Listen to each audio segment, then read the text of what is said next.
looks like it's working. Oh, good. Perfect. All right. I'm trying to. Wow. It's good to be on with you again. It's been a long time, hasn't it? Mm-hmm. Yeah. I've been streaming a lot less too, though. I had like a good couple of months. I had taken a bit of time off when my granddaughter came, and plus I had coupled it with a vacation, so I was like a little kid having fun, like just streaming like a madman. And now I'm like, okay, back to reality. So veganism kills more animals than any other diet. Were you able to see Jeffrey Phillips' channel when he had Nicholas on to debate me? Yeah, didn't I come on that live stream at the end? Yeah, of course you did. Yeah. Sorry. Yeah. Where were you there at the start? Because 30 minutes was you, eh? The start, the whole 30 minutes at the start was you. It was just a Jeffrey kind of just playing it, and I was like, "What is this?" And it was weird too because I was asked, the day before to go on, and I got the impression that it was Jeffrey Phillips that wanted to just ask questions and stuff like that. So I was like, yeah, okay, sure. And then we decided the time, and then I think the guy's name is Nicholas George. So all of a sudden it's like Nicholas George. I'm like, well, who's Nicholas George?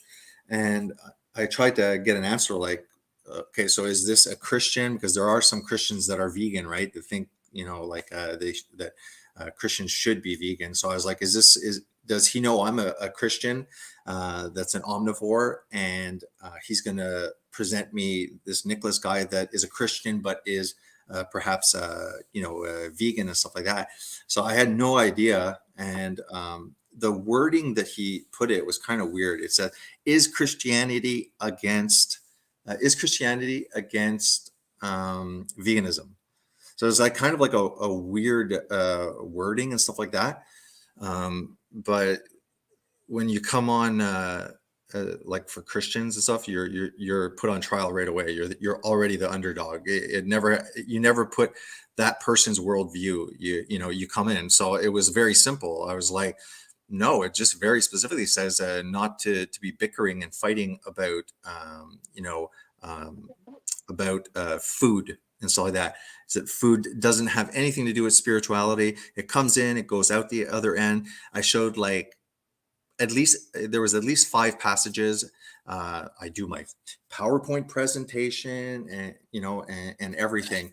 And at the end, no, the gentleman still believed that true Christianity, as well as Jesus himself, was vegan. So I had a little bit of a taste of the religious, spiritual delusions of vegans. So yeah, it was a pretty easy debate. And the guy was pretty cool. He was pretty nice. He really didn't speak over me.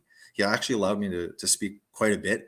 So I kind of commended him on that, because it's hard, like when you have an opposing view, to literally sit there and allow the person. He gave me a good 5 minutes, so I was very impressed with that. But I know you have your thoughts on spirituality and food. Like you had it out with Patrick, remember? Well, yeah, that was Patrick at the time. He's chilled out a lot since with me, but at the time he was being passive aggressive by describing his decision not to eat meat as an attempt to be closer to God. And if I didn't want to do that, then that was my decision. That was my choice. But it's also his choice to be closer to God.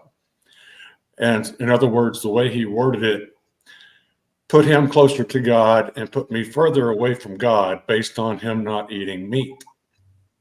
And I was the only one in the room that recognized that for what it was, because what I tried to do was bring up the fact. I tried to use the analogy of that movie They Live, the sunglasses, where the guy puts on the sunglasses and he can see the truth. And if vegans had sunglasses that where they could see the truth, in fact, I've got a video where I used that scene from the movie where the guy's looking at a plate of fruit, puts the sunglasses on, and it's a plate of dead mice.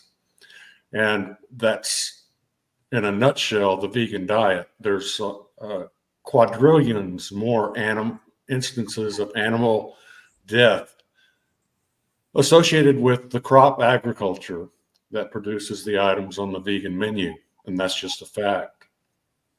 Vegans do not study that, and that's really points to the cult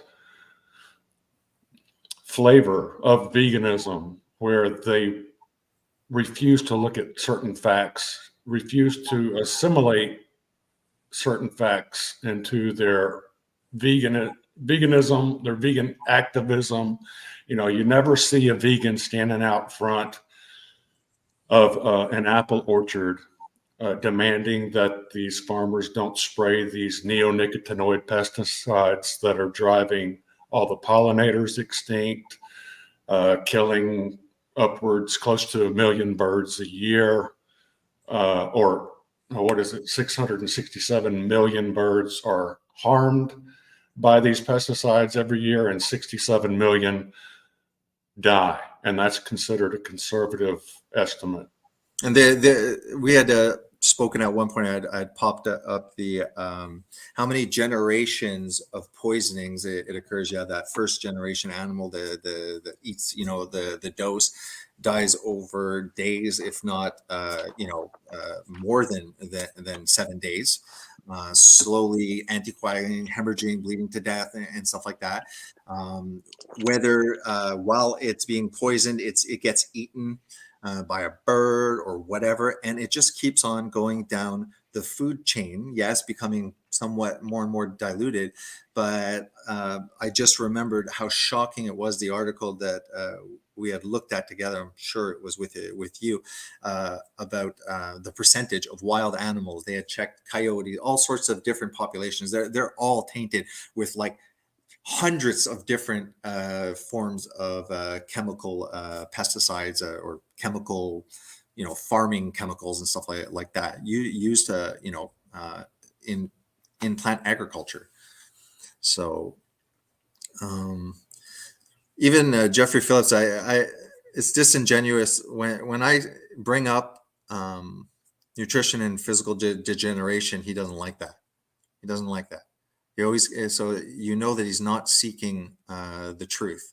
It's like I don't know what you think of his work, but I put a lot of importance, or I put a lot of value, to be honest, on nutrition and physical degeneration. I think that he might have had. I think he had an opposite bias. I think he was expecting the opposite. I think he was expecting more plants and stuff would be part of it, and he never found any vegan society. He found some that were almost, completely carnivore, somewhat like Kenya, and they were all thriving. So all of Weston A. Price's research shows that they were not studying, trying to figure out what the hell is making us sick. He went and found people that weren't sick yet and said, what were they doing? And I think that it backs up all of these stupid epidemiological studies as well, because there's just as many epidemiological studies that can back up and point to what Weston A. Price was kind of seeing, but the problem is it's just a dump of studies that can back up any damn thing that you want. So that's why the vegans, they love hanging on to these studies, but really it's worthless. It's just a circular spin. Yes, it is. Everything about veganism, every claim that they make has got a circular spin to it. You get you get locked in the vortex, and there's no room for entire fields of science such as mammalogy, which proves that humans are not herbivores. There's no such thing as a vegan in the world of science.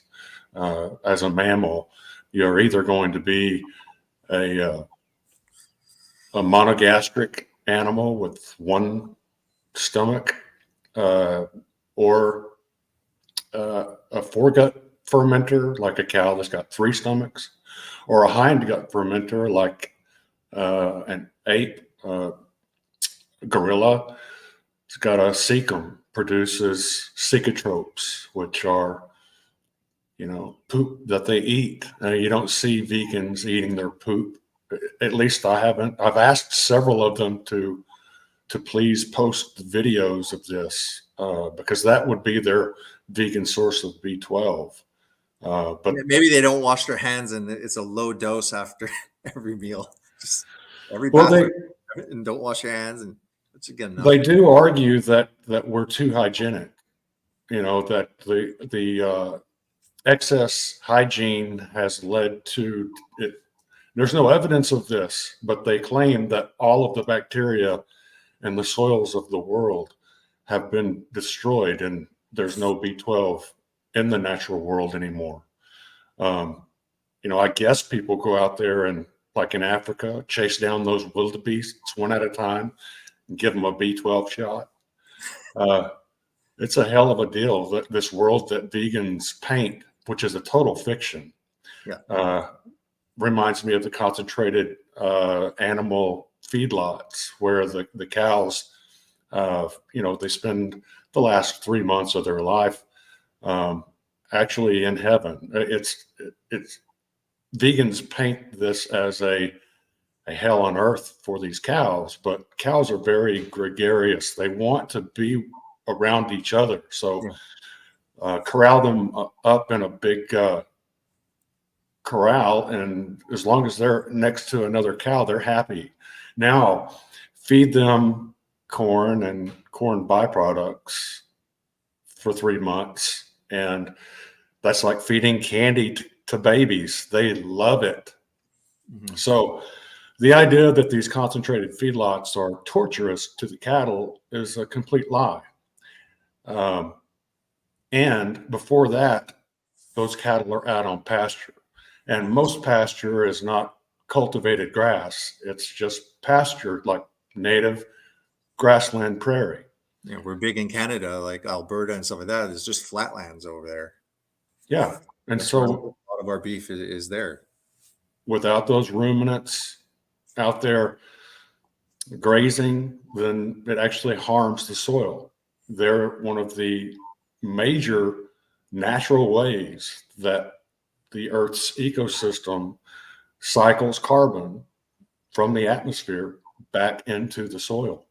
Mm-hmm. And, vegans, you can explain that to them, but they're not interested in ecology. They're not interested in looking at the toxic agrochemicals that are required for the factory crop farming that provides all of the items on the vegan menu. The vegan diet is not a plant-based diet. It's a crop-based diet. And there is a difference, because a grass-fed cow that's out on pasture eating natural mixes of different species of grasses and legumes, clovers, etc., that's a plant-based diet. A crop-based diet is one that those cows are eating when they go into the concentrated feedlots, and they're eating the crop residues from the ethanol industry, or just crushed corn, or any of the other distilled grains that they recycle into cattle, which are inedible for human beings. And you couldn't get a vegan to sit down and eat this stuff. And any effort to process it into something that could be palatable and edible for human beings would require enormous amounts of fossil fuels, It would emit all types of greenhouse gases that the vegans would not want to calculate into their algorithms. And also, it would be devoid or void of nutrients that they would have to manufacture synthetically, which again is a fossil fuel dependent process. They'll tell you that these vitamins are made in a lab, and they try to make it look like there's a bunch of heaven's angels that are waving wands over the open mouths of beakers to create these magic synthetic vitamins. But no, it's a bunch of coal, a bunch of natural gas, methane, oil that's responsible, or that makes these synthetic supplements that vegans rely upon. The stream, what we should do is have the whole list of, all of these chemicals that are put in the minute that you take like the animal off the land, just one at a time, and like we can like try and do a deep dive, like go, do the autopsy, kind of go, okay, okay, well, where did they get that? What did they need? And just really try and see it, because like you've preached the message a lot about this, but like, have you done like every single one of these chemicals that they're using? Have you done like a deep 1 hour discussion into that? Is that something that would be worth doing, or you've already done it? On which issue? Yeah, like for example, the phosphogypsum stacks, right? That we want to talk about and stuff like that. So like we would do, okay, because we do not want to use the manure, or we don't want to incorporate regenerative ruminant farming, with the crops and stuff like that. They don't even want to use the manure and stuff like that. We want to get all of these, petroleum based products and stuff like that. So for example, gypsum, am I pronouncing it? Gypsum stacks, right? Phosphogypsum. Mm-hmm. Right. So I've never heard of that. You had brought it up. Have you, let's say, go really deep into, like you wanted, the phosphogypsum stack and do a live, so that it's not just like a 10-minute teaser, and then once that's been fully digested and stuff like that, we can go to the next one, or we could try and challenge them with one thing at a time. I don't know.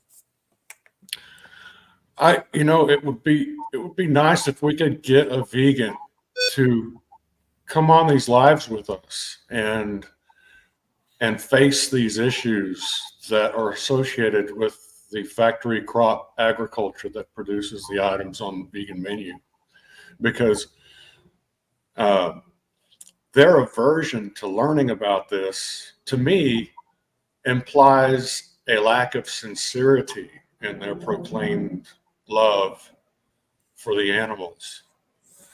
Because if your love for the animals is sincere, then why are you looking away from the animals that die for a crop-based diet?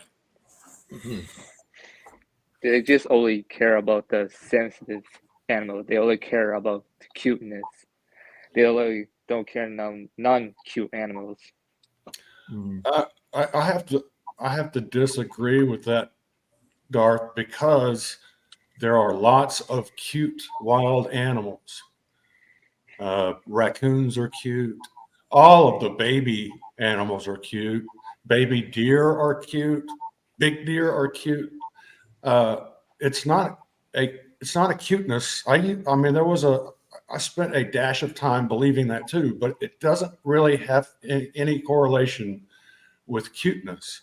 It has to do with whether or not the animal is eaten.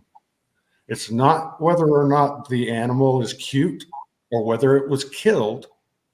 It's whether or not it was eaten, because they're not okay with you, Darth, going out and killing a deer and eating it, however cute that deer may be. But they are okay with killing that deer in defense of a stand of soybeans and leaving that deer to rot in the field. As long as the human being does not gain any benefit from an animal death, they're okay with the animal death. It seems like it. It's just only vegans just have problem with me just eating fat farm animals. They usually complain to me of eating that, and they always keep demanding me to eat a plant-based food just for the animals and for them. Right. That's the responsibility of a vegan, is to be an activist and go out and try to recruit people like you. And me. For example, JD, when you went on the Crucible, okay, you Yeah. nailed it. Okay, so personally, I don't care what the vegans think. You're there, okay, to present it. Okay, for example, when they're talking about suffering and stuff like that, and if we just stick to, well, if you're concerned, I know now they've changed the definition, but initially, let's say, the suffering of these animals, and you say to them, well, suffering, there's that equation. Suffering is the intensity multiplied by the duration, right? And if you just hold to the truth about the crop deaths and stuff like that, and just, it doesn't matter if they don't accept it, it's the other people that are listening that are going to repetitively hear the truth of the matter, that, well, you guys, first of all, if you're worried about how animals are living, we can easily fix that. We can take them out and put them where they're supposed to be. We can make their living conditions here on Earth even better than wild animals. And when it comes to that time for all animals and humans to die, it will be done swiftly. And there's nothing inhumane, because we all die. So, that's basically it. So, very short duration of suffering, and very poor, short duration and low intensity. And like that, these poisonings and going around shooting, the wild animals in the fields with bullets and stuff, and not even checking if they're dead yet, and this is long, dragged out suffering. And if you can, because they love these analogies, what if we were gray aliens on Mars and this happened, stuff like that. But you could really easily say is, and what, like we said, hey, if I want to survive primarily carnivore and just seasonal vegetables and stuff and fruits that I can get here in Canada, I'm going to survive on my cow, my pig that I have in the freezer, and the 30 some chickens that I have. I'm quite satisfied eating that way. That gives 2 deaths for a whole family of 4, and that will be well over a year. And this creates the least amount of suffering, and it is actually part of the natural cycle and stuff like that. I don't care if they want to change it. Just repeat it. Keep on repeating it. That's how the vegans are brainwashing everybody, because now with YouTube, people are hearing the lie said in utter simplicity over and over again. So imagine when the truth said in utter simplicity over and over again. That's how you win. So I would never get discouraged at all. Just always, obviously you're aware of that, focus and say it's about the people that are listening. It's never about your opponent, in my opinion. So just keep on preaching the truth of the matter, and try and get on bigger YouTube channels to network, to get the message across. Try and get on the crucible more often. I don't think that they want me on there again, because I think that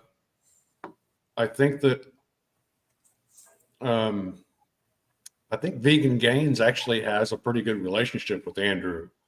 And I completely destroyed Vegan Gains whenever he came on at the end of the debate, and he and I did a short little debate, and then I did some follow-up videos after that showed that he was lying throughout his spiel there.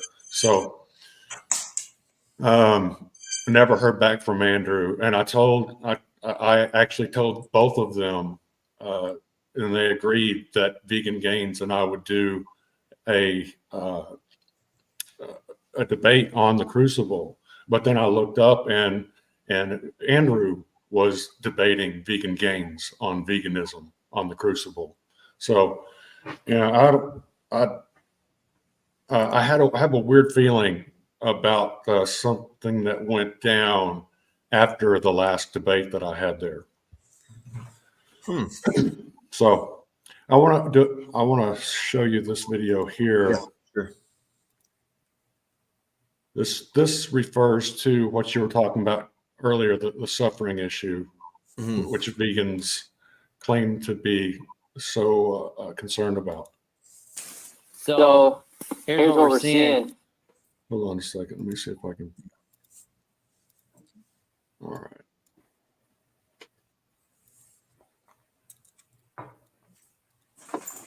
So here's what we're seeing. Can you hear that?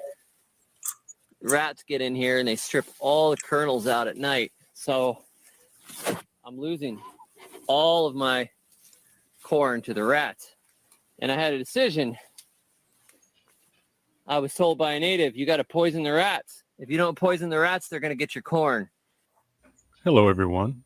Welcome back to the Garland Farms channel. Today we're going to compare the animal suffering caused by a meat-based diet compared to the animal suffering caused by a vegan diet. You see, the vast majority of animal slaughter professionals take great care that animals killed for food suffer as little as possible. The process is very carefully designed to be over in a literal fraction of a second. And while vegans will reluctantly acknowledge unintentional crop deaths caused by harvesting, by far the greatest numbers of animals killed in plant agriculture comes from the intentional deaths caused by the crop protection industry. For example, the harmful anticoagulant rodenticides required to keep the vegan kill cult afloat take up to 3 weeks to slowly bleed each and every animal to death internally. If you do the math, that's a minimum of 1,814,400 more time units of intense suffering per animal that is required for plant agriculture and the vegan lifestyle. And that's not even including all of the animals that are killed due to secondary poisonings caused when wild predator species catch and eat the poor target animals who stagger around for weeks full of poisons, making them easy prey. Extrapolate that math out to include every animal that's killed every year by the multi-billion-dollar agricultural rodenticide industry, and the amount of animal suffering required for a vegan diet absolutely overshadows a meat diet so gargantuanly that it's downright embarrassing for the vegan kill cult. So much so that they will do endless mental gymnastics just to deny that the crop protection industry even exists. Please like and subscribe, and thanks for watching. Yep. Yeah. I kind of look at it. Yeah, go ahead. Go ahead, JD. So that's really just a very conservative estimate of what's going on with the suffering issue in regards to the animals that are being, harmed by the factory crop agriculture that produces the items on the vegan menu. It's what has happened is huge companies, huge corporations like Bayer, Monsanto, DuPont. I could list all of these types of corporations that these were the companies that were making all of the nerve agents back when the Nazis were gassing people. It was these companies that are responsible for corporate veganism, because this is where all the pesticides are. The pesticides are tweaked versions of what they used to kill human beings before. And so now they're still toxic to humans. They just spray them around us in much milder concentrations. And so what we end up is, I'm not sure if you're familiar with Bayer and Monsanto right now, but they're paying billions and billions in cancer damages. Are you familiar with that? No, Okay. Let me pull it up. they don't care. They know they're making so much. They're like, oh, okay, we'll pay it off. You just do the math. It's like, yeah, we'll still make profits even if we have to pay out that big thing. Hey, can I show the one, the video I had made with on a four-wheeler shooting the wild boars there, the wild pigs? Yeah. And the crops. It should be there in the studio. Yeah, there. Here, let's do it.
Hey, there's Jeffrey in the comments saying that wild boars aren't native, right? They don't care. It's not their fault. If they were taken somewhere, kidnapped, pig trafficked in underground tunnels and appeared there, and now we're killing them, it's not the pig's fault. Look, the pigs at the farm that are raised for slaughter, they're not native either. But Jeffrey cares about those pigs. But these other pigs that aren't native, he doesn't care about those pigs. So again, this is another example of how the vegans pick and choose which animals they care about. None of them are native, but which ones do you, again, it's the ones that people eat. He doesn't care if animals are killed. He cares if people eat those animals after they're killed. That's what's important to a vegan.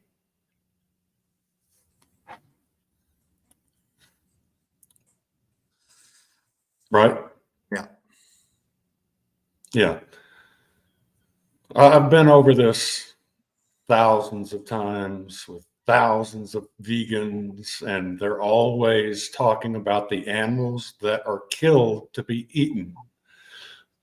But when you show them the animals that are killed for a crop-based diet, they don't care. And they'll do things like what Jeffrey's doing here, where but the wild boars aren't native. That makes it okay. But this is perfect, though. That's what I'm saying. It's like every time you repeat it and they do this, there's tons of normal people that are rational and of sound mind going, oh man, yeah, so it's a win-win. It's draining being, in the front lines on, producing content and stuff like that, especially when it's content that's trying to call out another one. It's exhausting to, to be honest, and stuff like that. Yeah, I don't know. You guys are morons. I like it. Anyways, I've been pretty polite to Jeffrey, and I like how people just can turn around and just call you a moron just like that. It's weird. Vegans don't care about invasive species.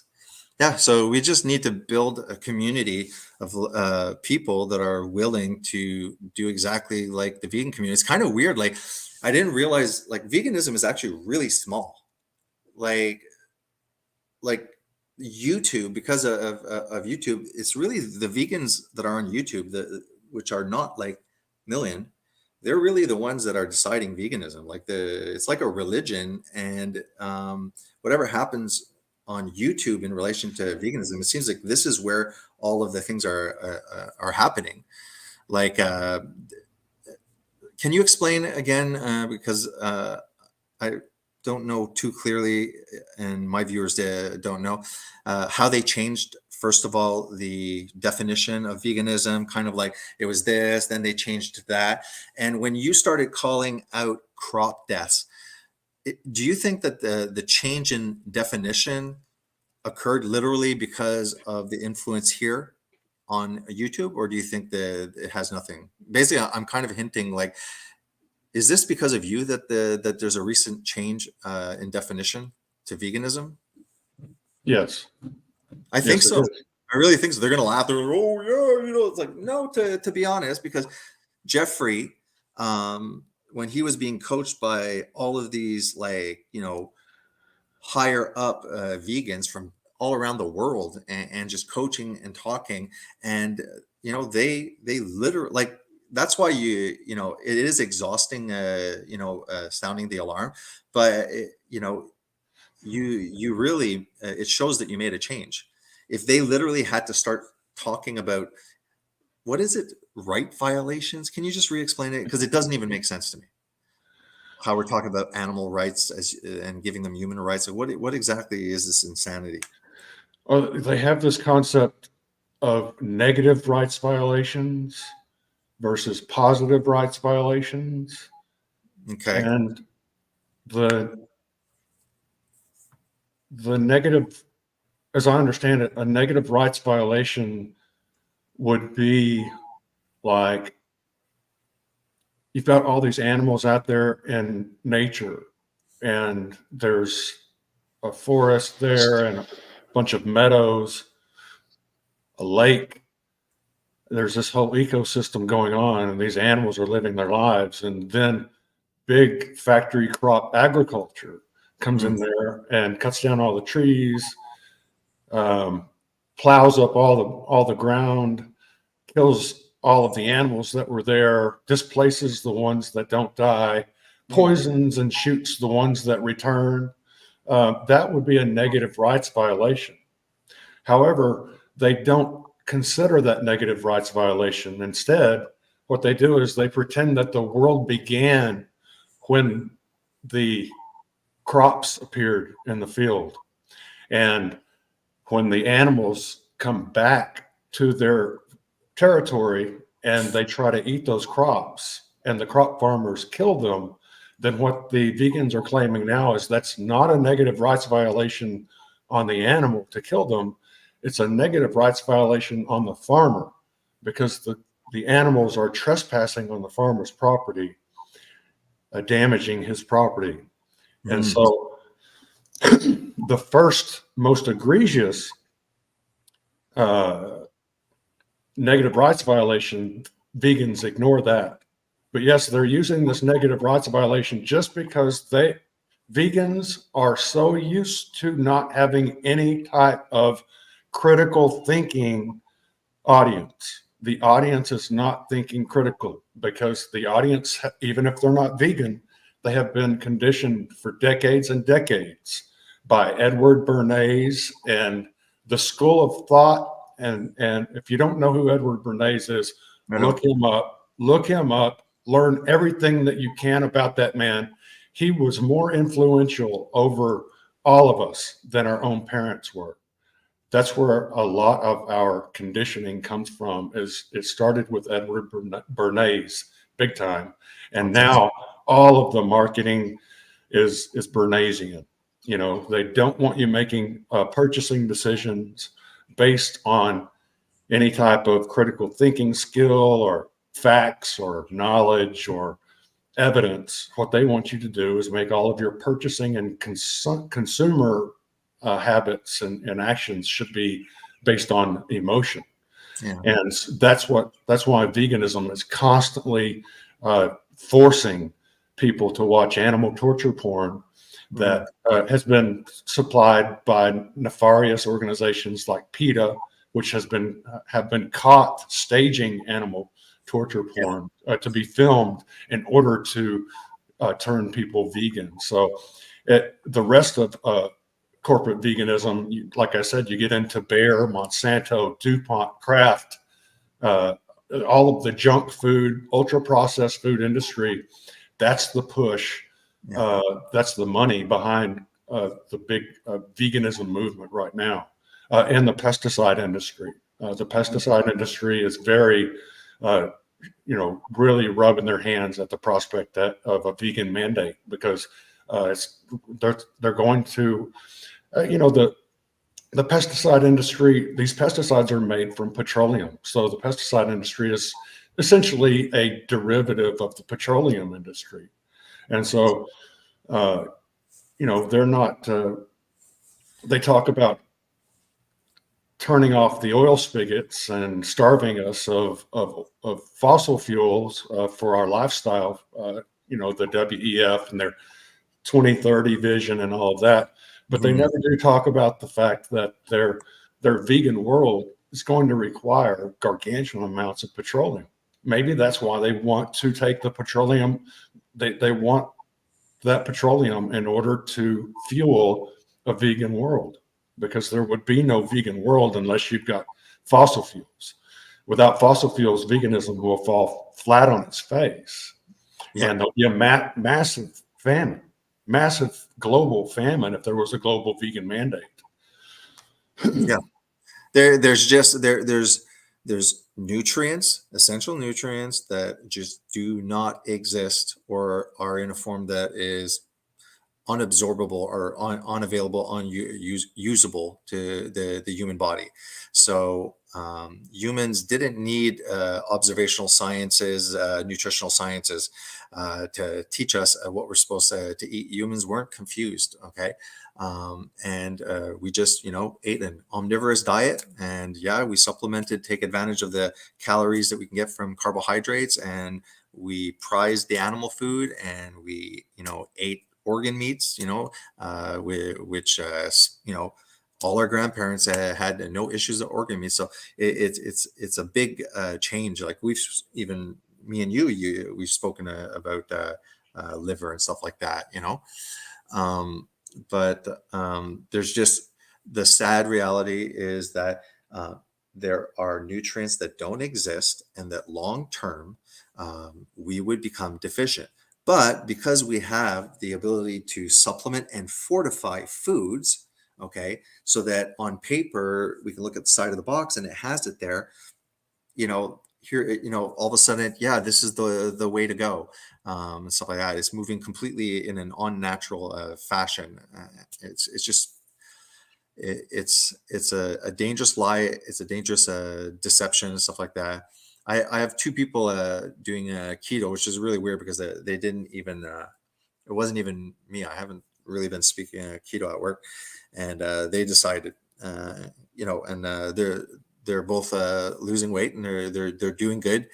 And one of them said, he goes, it works well, but you can't do it for too long because of the animal fat, So I was like, okay, like this guy gradually, he still thinks cholesterol, he still thinks the animal fat is still the issue. He knows there's something about keto that it seems to be, successful losing weight. He's losing, but he still is under the assumption that carbs, are not really an issue. Don't eat too many carbs, kind of thing. There's the BCO1 gene. That's the gene that if it's mutated, you can't turn beta carotene into active vitamin A retinol form. So, how many people have BCO1 gene mutations? And really, is it a problem? No, because the majority of people are eating retinol in all the various forms of animal food and stuff like that. So without even realizing, animal food,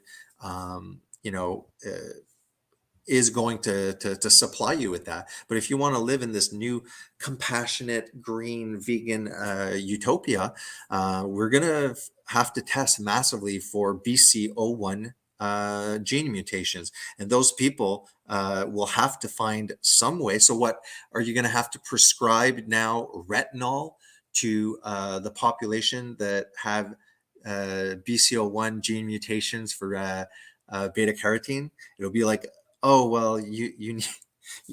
So then Pfizer will be making retinol for the BCO. It's stupid. And then we can go the omega-3, the ALA, like you can dish out all the other the minerals that are unabsorbable. It's impossible. It's only in a decadent, stupid, dumbed down society where I can get everything that I want, like within 3 minutes of my house, and supplements and stuff like that. It's unrealistic. It's impossible. That's all right. Well, we know from science that, you know, the evidence that we've got on prehistoric man was that they were healthier than, they had larger brains, they had stronger muscles, stronger bones, less disease. They didn't have cavities. They didn't have high rates of infection. They didn't have any evidence of heart disease, any evidence of diabetes. In fact, a medical anthropologist will tell you that whenever he is assigned some human bones to identify, his job isn't just to identify the individual, but to identify what era these bones came from. They could have easily been from thousands of years ago rather than last week or 10 years ago, you know. So what he'll look for is signs of cavities in the teeth, signs of infection on the bone. And those are the top two things that they'll look for. And if they find either one of those, then they'll know immediately that this is a post-agricultural individual, and they'll be able to categorize the age of the bones almost with 100% accuracy across the board without any type of other dating, just by looking at the condition of the bones and the teeth.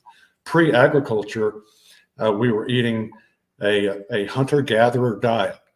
There is no evidence that there were any vegan tribes in the hunter-gatherer societies, and there's no evidence of a 100% animal-based diet either.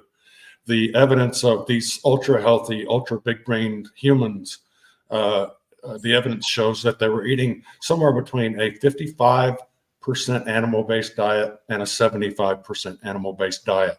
There's never been a successful lifetime or a successful society that was all meat or all plants. We're omnivores. Our digestive tract shows that to be a fact. The problem with the carnivore diet, as I've said before, is, and I've explained one of them, but it's really twofold. One is the fact that if you're eating a lot of meat, then you cannot use most of that meat every day as protein. If you could, then you'd be able to get, you know, cut your hair off completely to a burr on one day, and the next day grow it out, you know, like 6 inches touching your shoulders, because you'd be pumping out, you know, protein manufacturing that fast. But and your fingernails would have to be, you know, you'd have to get a manicure every day. Your toenails would be sticking out the end of your boot, and your muscles would be so big that you'd look like an Angus bull. The fact is that we can't use protein in that large of and I raise beef and I raise goats, so you know, I don't have any type of connection to the National Cattlemen's Beef Association. I want people they should incorporate ruminants, including beef, into a healthy meat-based diet. But if they're like Sean Baker sitting down for breakfast eating a 128 gram steak, looks more like a roast or something. First of all, breakfast is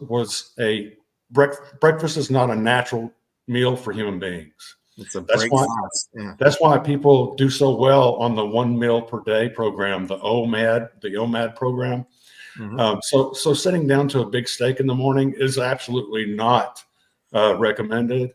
And most of that steak, like I said, cannot be used as protein. Some of it will be, most of it can't. And so it'll be turned into glucose. That's a very expensive Yeah. source of glucose. Can you And share the screen? I just popped up the protein synthesis. I don't know if that's accurate. I mean, obviously, you know, a bigger guy is different, but so what you're basically saying is, okay, so protein is very expensive, obviously, and stuff like that. Your body can only do a certain amount of protein synthesis using that. Any additional protein is converted through gluconeogenesis into sugar to be used as fuel. So you should strategically use the animal protein to basically just have enough to rebuild. So in your opinion, you know, like this, what is it? It's 1 gram per pound to 1.5 grams per pound. You see that often, right? So that's crazy high, in your opinion, or yeah. Who's recommending that? a lot, like typical weight weight training and stuff like that. But you know, I guess if you punch up like recommended protein, I think like just anybody now, I think they're recommending like 1 pound, 1 gram per pound, which ends up being 100 grams, I guess. You're probably use kilograms, right? Yeah, I think the point of all this is the fact that it is possible to eat too much meat. Mhm. Okay, so you can overshoot your protein needs very quickly, and then anything that you eat in excess of that, and it's hard. There is no algorithm that's going to fit each and every one of us. Each and every one of us has a first of all, let me say this, is that there is something called human physiology. Okay, there's textbooks on it. We know how the human body works. This bullshit about everyone being different is true to a certain point, and then it's not, because we all have a human physiology. Yes, but what is a woman? Yeah. What is a What human? is a woman? You know, we can't tackle this veganism issue until we just, you know, we got to figure out what a woman is again. Oh, I think we've got a troll. We've got a troll in the backstage here. This is the guy that pretends to be Joey Carbstrong. Oh, okay. I know. I Hey. actually never look at the private, so it Hi doesn't matter. guys, how are you? Hey, Joey, what's up? I like to invite you for a live debate on my channel because I've been to slaughterhouses and I've seen what they've done to the pigs, and it's horrible. I've seen it with my own eyes. You say that I'm intense. You say, look at my eyes. Well, guess what? I've been to slaughterhouses more than you'll ever know. I think you just need to stop abusing animals. What do you have to say about that? I think you should stop abusing animals, because of all of the crops that you're eating require all types of lethal crop protection measures. Listen, mate, listen, I don't abuse animals. I eat plants. I look after it. I have some compassion. Unlike you, you're a murderer. I've seen, how can you willingly pay when you know what happens in these slaughterhouses to these animals? They have rights. Yeah, You say that I've got, who was it that was on here last time that said I've got an intense look in my eye? Well, it's because I've seen slaughterhouses. I have feelings for the animals. That's why I visit them before they get slaughtered. You can never do that, to prison. You're a hardened prison criminal too. Oh yeah, many years ago. We all make mistakes, mate. We all make mistakes. I'm not I was in the judging. gang. I'm just saying I had to defend myself. Your psycho stare is because you're a hardened. That's all. No, I had to defend myself. If somebody's coming after your family, surely if you had a knife with you, you'd stab them in the leg as well, mate. That's where I come from. I don't just lay down and just, get picked on and beat up like you guys do. I look after the innocent, the vulnerable, like the animals. Galan, you're welcome to come onto my channel one day for a live debate. Okay. Because Yeah. I'm sick of you making videos about me and about people like me, like Earthling Ed, like Hench Herbivore. What gives you the right to say who's good and who's bad?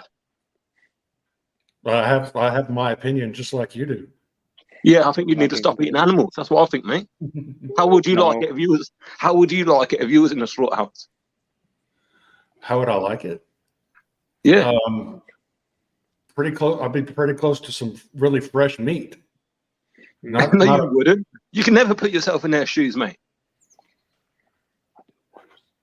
I think you need to give the animals an apology. Yes, I'm fired up. Yes, I'm inspired because I've seen what happens to these poor animals. I look into their eyes. I look into their eyes before they get killed, and it's not right. I see a being inside them, mate. And yeah, I I'm look talking over into you. the I'm eyes. interrupting. You know, I I'm look interrupting into right now because I'm passionate and I'm sick of people that eat meat, like you, Garland fan. What gives you the right to consume all the animal protein that you do? Go on, give me one valid excuse. Okay, I I'm don't not letting you talk. I'm not letting I you don't talk, have to mate. give- This is what. I don't Yeah, have go to on. give you an excuse. Oh, yes, you do, mate. No, I don't. Yes, you do, because it's not right for we can thrive on plants.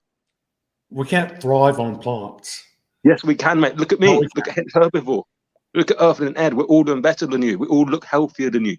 No, you don't. None of you look healthy. Well, according to you, look at you, mate. I mean, no offense. I mean, I'm going bold, but you're bold and you've got like grey beard going on. No offense to Jason, but it's skinny. You know, I don't think you look good. And yeah, I'm getting passionate. I'm getting riled up. I might even be over talking a few people. I don't really care, mate, 'cause I'm doing it for the animals. They want me to do this. I work for the animals. Yeah. I think it's interesting that you've got this alter ego that you're What? actually pretending to be Joey Carbstrong with a I'm little not C. pretending. I'm not pretending to be anyone. I know who I am, and I know that I'm a good person. Yes, I done time in prison. Yes, I was in a gang, but guess what? I put that behind me. I've redeemed myself for the animals. I show more compassion for the animals than you do a fellow human being, Garland. What have you done for the crop deaths? I'm not getting into that, mate. I've got better things to do. But at the end of the day, you know, I care more about the pigs than you do for a human being. Exposed. He just Yeah. exposed himself. Yeah. Okay. If you Yeah. want to talk about crop deaths, Yeah. just Well. again, this is a perfect example of it's Yeah. not whether or not the animals are killed, it's whether or not they're eaten. That's what veganism is. It doesn't matter if you kill animals, it matters if you eat them. Listen, mate. At the end of the day, I've said some horrible things in the past, mate, about Holocaust, about Nazi. I don't see any difference between a pig and a human being, and what them animals go through is no different. Okay. And one day we're going to look back on history and we're going to realize what we've done. How about the pigs that are killed from crop protection measures? I'm not talking about that, mate. Let me finish for once. No, you know what happened? I'm gonna let you go if you don't answer my questions. Okay, sure, go ahead. But I'm not going to answer every single word. I'm not going to be told what to do. Okay, I'm not that person anymore. I was in a gang before, and I obeyed, you know, certain people, but I won't be obeying you, Garland, especially somebody that hurts animals Then willingly. Explain why you don't care about the animals that are killed to protect the crops that you eat. Because, you know, obviously they're smaller animals at the end of the day. I care more about, you know, I care about all animals. I care about all people. I consider myself an enlightened being, but, you know, I care more about pigs than I do about, you know, small insects at the end of the day. You don't think Does that he pigs even are cares about mice? You don't think that pigs are killed in the protection of crops? No, I don't think so. Absolutely don't. Nah, you ain't gonna get me with that one, mate. No. You Like I said, don't, go ahead. you don't think that pigs are killed in the production of crops, really? They're not killed. No. I know that I'm going to look back if there's a God or a heaven, whatever there is going to ask me, what did you contribute to society? I'm going to say I saved the animals. And Garland, you're going to have to say you killed them. And that's a shame. So, you know, you might say I'm filled with guilt and shame over my past, but Garland, I'd hate to be you, all the pigs and all the cows and all these animals that you're eating. What are you going to say to him, mate, when you arrive at those pearly gates, as I say, if it's true? Because at the end of the day, I've redeemed myself. It's over now. Because I care about so many animals. But I don't know what you're gonna do, Garland Farms. And I don't want to get into the whole God business because I know that Jason's a religious man, or I believe he is, and it's kind of ridiculous. He pretends to care about Jesus Christ and all this, yet he eats meat, and that's a contradiction, Jason. You know, I don't want to get to a fight, mate. I'm not that sort of person anymore, but that's a contradiction, mate. I can't hear you, Jason. I'm getting fired up here, mate. I really am. I've got better things to do. I've got protests to go to. I've got to, you know, save the animals and save the world. But this is videos to do in my head and all about me. Garland, what can you explain that, mate? I think I'm scared of you. I used to be in a gang. I'm getting hungry for this. Here, I'm gonna show you something. Garland, you got something to say, mate? Yeah, I'm going to show you something. What do you see there on the screen? How farmers and hunters deal with millions of wild boars attacking cornfields.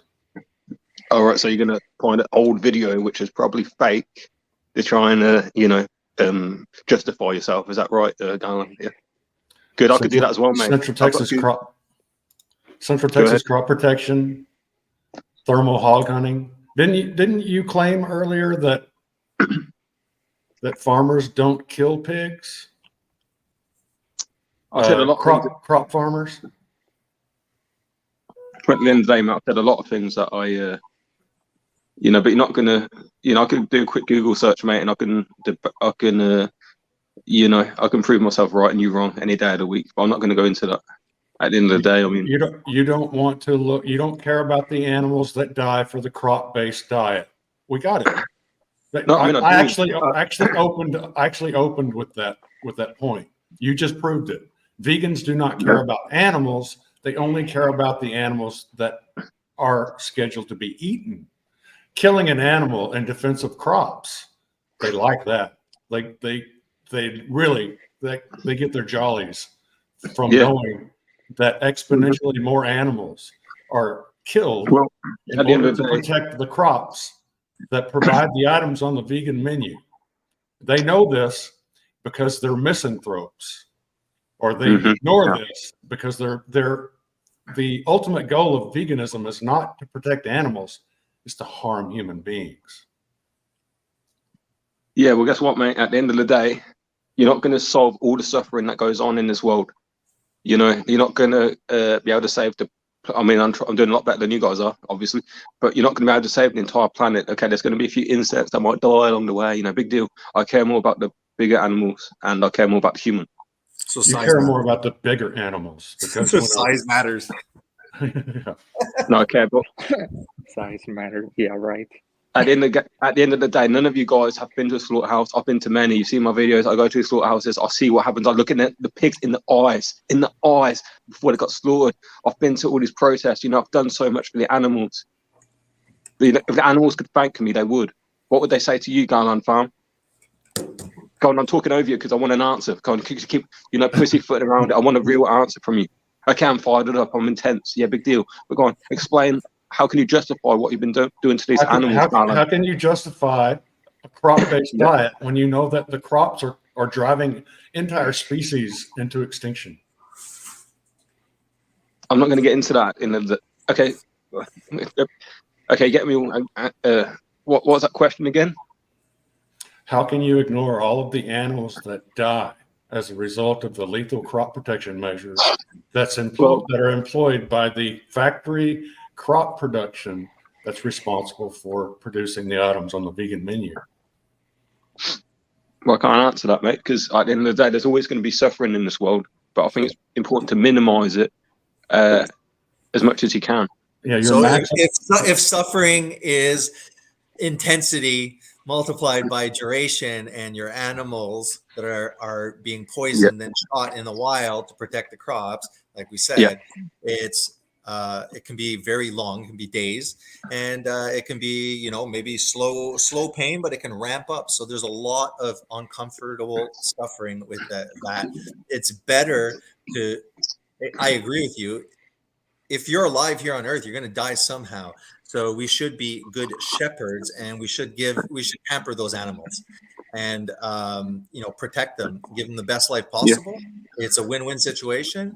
And then you do that split second slice, boom, they lose consciousness. I've had metal cut my arm. I didn't even realize it when it's sharp. So it's all about, yes, we live in a fallen world. Yes, there's suffering. Yes, we should minimize it.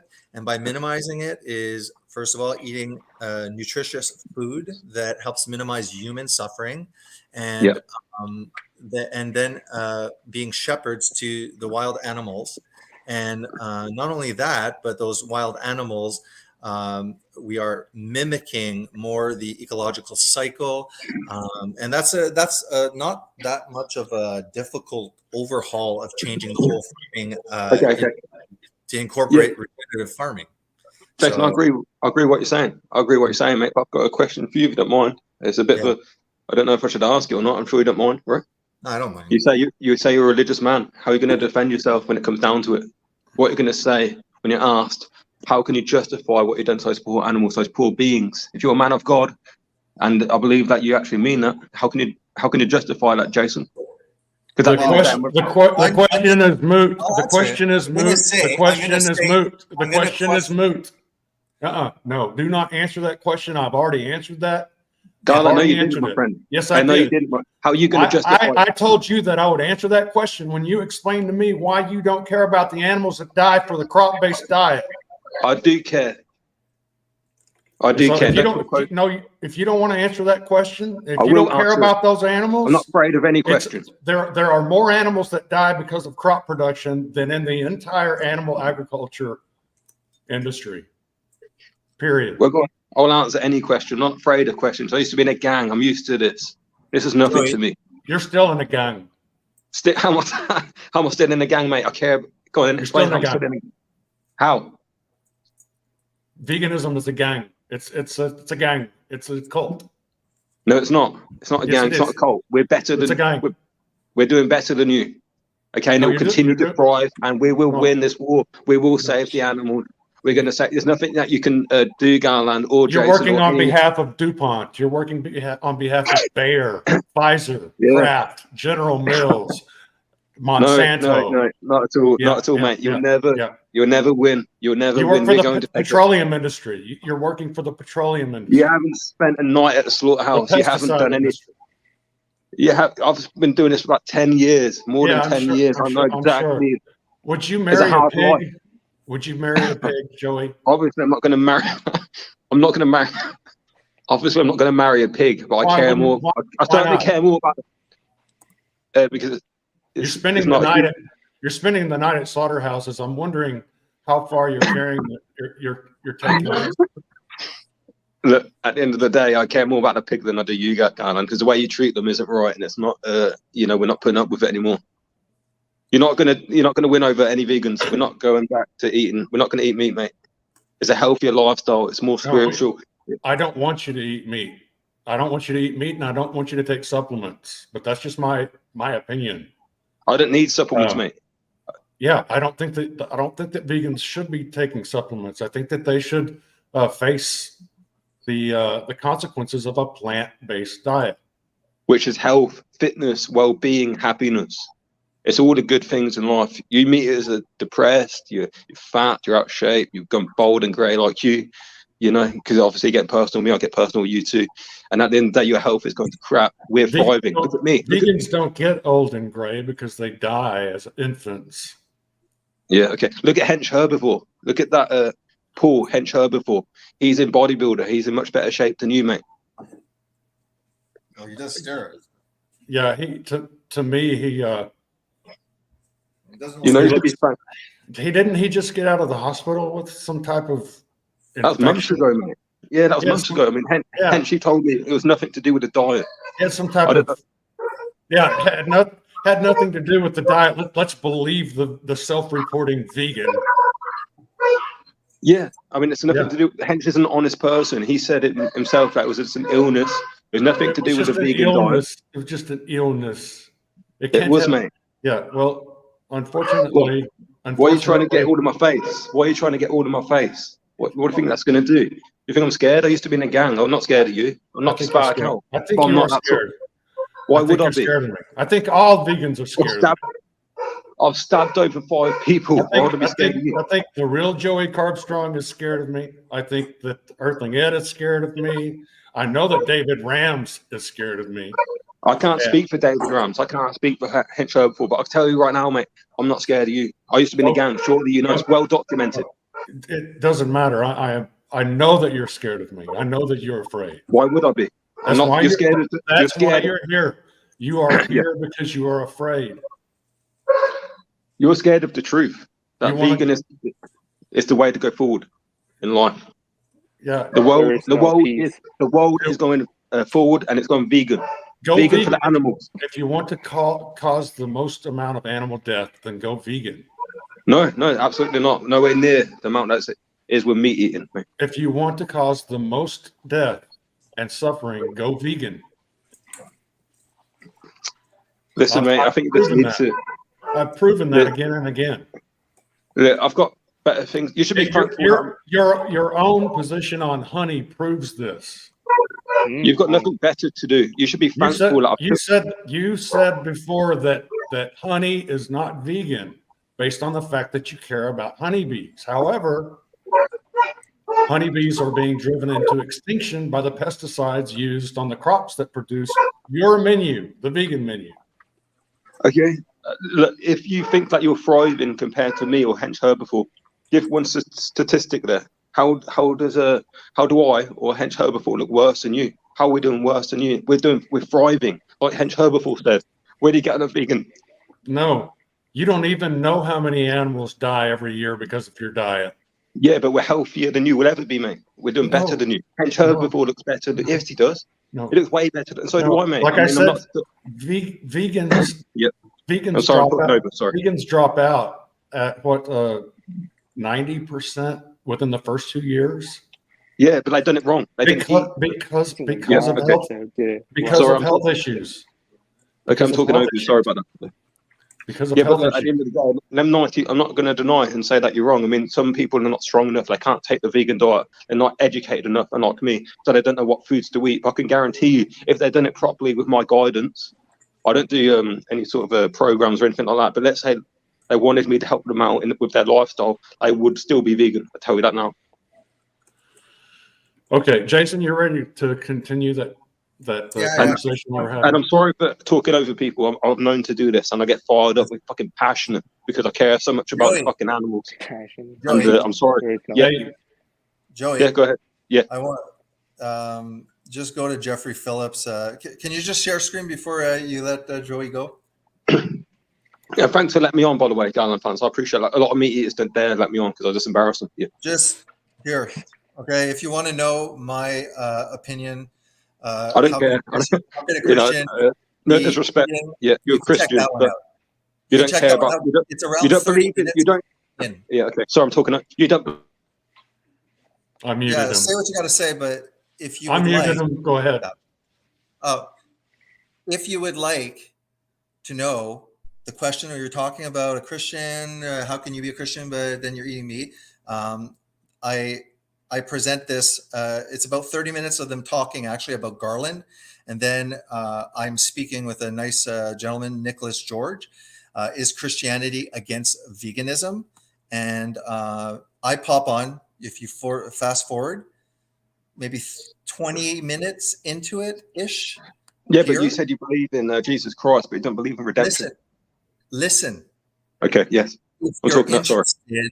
The question that you asked specifically about meat eating, if you're a Christian, all I'm saying is if you are interested, probably from 26 up to.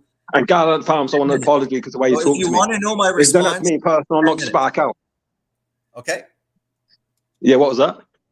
So I said, if you would like to know my opinion to the question about Christianity and meat eating, and if you disrespect 26 to 36, there's 10 minutes, and there is my PowerPoint presentation. So I've thought deeply about it. Guess what? If you disrespected an animal to my face, I'm not just. I thought deeply. Leave the animals alone. Yeah. If you're interested, then just feel free to go see it. That's all I'm saying. Yeah, I've got protests and debates to go to. You should be thankful that I'm wasting my time on your crappy stream, and I think you should start going vegan for the animals. If I've seen any of you disrespecting an animal in my presence, I will not just back out. No wonder animal doesn't have no justice. This guy's a great troll. And yes, we know it's not the real Joey.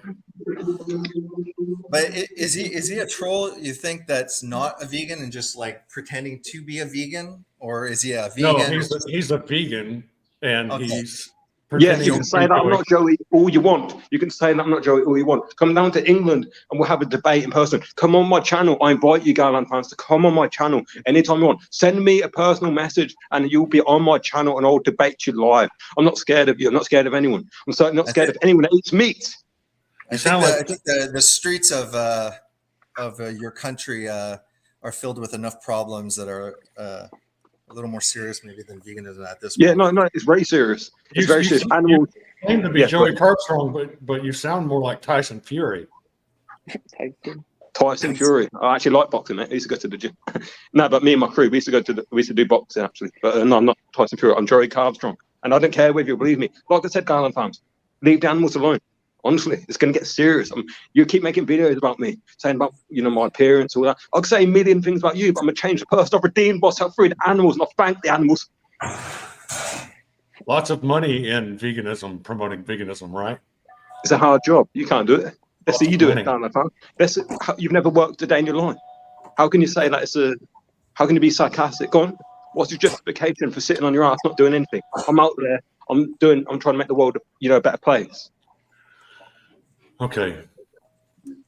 Thank you for coming, Joey. Appreciate your. Bye, Joey. And I think you coming. need to make some. I think you need to make some changes. Thank you, And like I Joey. said, and Garland, the Take offer care. is there. The offer is there. Take care, I'm Joey. getting Take care of passionate. yourself. I'm passionate about the animals. I care. I've got compassion in my heart. Hey, I've got- Joey, Compassion for the cute Joey, animals. Joey, Really. don't forget to not take your supplements. Okay. Or a horrible thing to say. He is covered with fear. Yeah. All right. We were talking about, I was trying to explain why I think that intermittent fasting and fasting, prolonged fasting, is better than carnivore for weight loss. And the first reason was because if you're eating 3 meals a day, you're basically a meat glutton, for lack of a better word, eating a lot of meat, as much meat as you can get down your throat with each meal, and you're eating multiple meals per day, and you're losing weight, you're going to lose weight.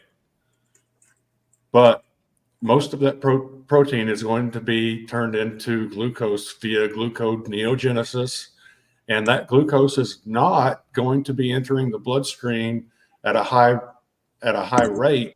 No. Therefore, it keeps the insulin low, and because the insulin is low, your body's able to burn body fat as fuel. Yeah. However, there are lots of nutrients, essential nutrients, that are better absorbed into the cells of your body if you have a little bit of carbohydrate in the diet, because it raises the blood sugar enough to get a stronger insulin response. And How much, in your opinion? Because you had told me that, and it did stick in my head. I think it makes perfect sense. How much? Let's say somebody. I think this is it's going to vary per person, Jason. I've said that again and That's again. like protein. So how? Yeah. Big guy. I completely understand. Just kind of like a guess, because like, let's say like the insulin response, or because the rationale makes complete sense. That it's like, well, if that's the hormone that opens the door that knocks, and you know there's some nutrients that are absorbed differently or better, then yeah, you want to get like you don't want to waste the nutrients, so you want to have a little bit of insulin response. But like, I think like probably 20 grams is a decent amount of carbs in one sitting for a non-athlete, because I'm not talking about athletes. That's not my I think mindset. I think for most people, 20 grams is probably too much. Yeah. Okay. I would say somewhere around between 5 and 15 for most people. And then if you're more active, or if you're carrying more muscle and you're active, then yeah, you can justify more. But the fact is that if you're cutting back on your your protein, because on the Sean Baker style, where you're eating a big steak for breakfast, most of that steak is not going to be going towards that body's protein needs. Most of it's going to be turned into glucose. It's a very, very expensive source of glucose. And also, if you're let's say someone, there's two people, let's say they're twins, and both of them are morbidly obese. Yeah. One of them chooses carnivore, and the other one chooses intermittent fasting and prolonged fasting. And so let's say both of them get down to their ideal body weight. It takes the fasting guy about 6 months to get there. It takes the carnivore guy closer to a year. He gets there eventually, but more slowly.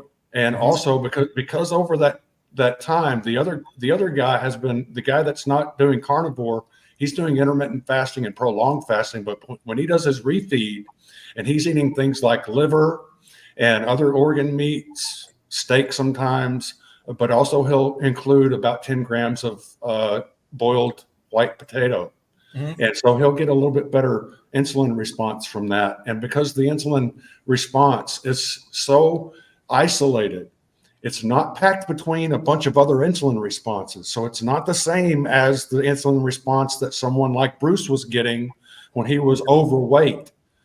But whenever you have someone who's in a ketogenic state, not because they're eating a bunch of fat, but because they're fasting, and so the body's burning fat, you get into a ketogenic state without eating meat. You do it by fasting. And so this person that's doing it with fasting gets there faster, and he gets there with more nutrition, because he's including a little bit of carbohydrates whenever he eats his refeed meals, and therefore those nutrients are coming in with a little bit higher insulin response, and so he gets better what they call insulin transport. So look up insulin transport. It's not just sugar that's aided by insulin to be transported into the cell, but it's also protein. It's also fats, and it's all the other essential nutrients as well are helped along by insulin to get into the cell. So the other thing is that the person who's practicing intermittent fasting and prolonged fasting is going to get something very important that the carnivore guy is not getting, and that's autophagy. There is something called autophagy deficiency. And I think that most people in developed countries right now are suffering from autophagy deficiency. And people who are autophagy deficient have higher rates of cancer as well, because autophagy has an anti-cancer element to it. And so these are the reasons why I think that probably about a 70% meat-based diet in a intermittent fasting and prolonged fasting is the best, healthiest way for someone to get from a morbidly obese state down to an ideal body composition. Yeah. My brother, like Bruce, is getting to the point where I'd like to talk to him, because I saw his last one. I'm like, okay, you're pretty much, you lost the weight that you needed. Now you can get very much leaner, but he's not being extreme. He's definitely not doing 7-day fast and stuff like that.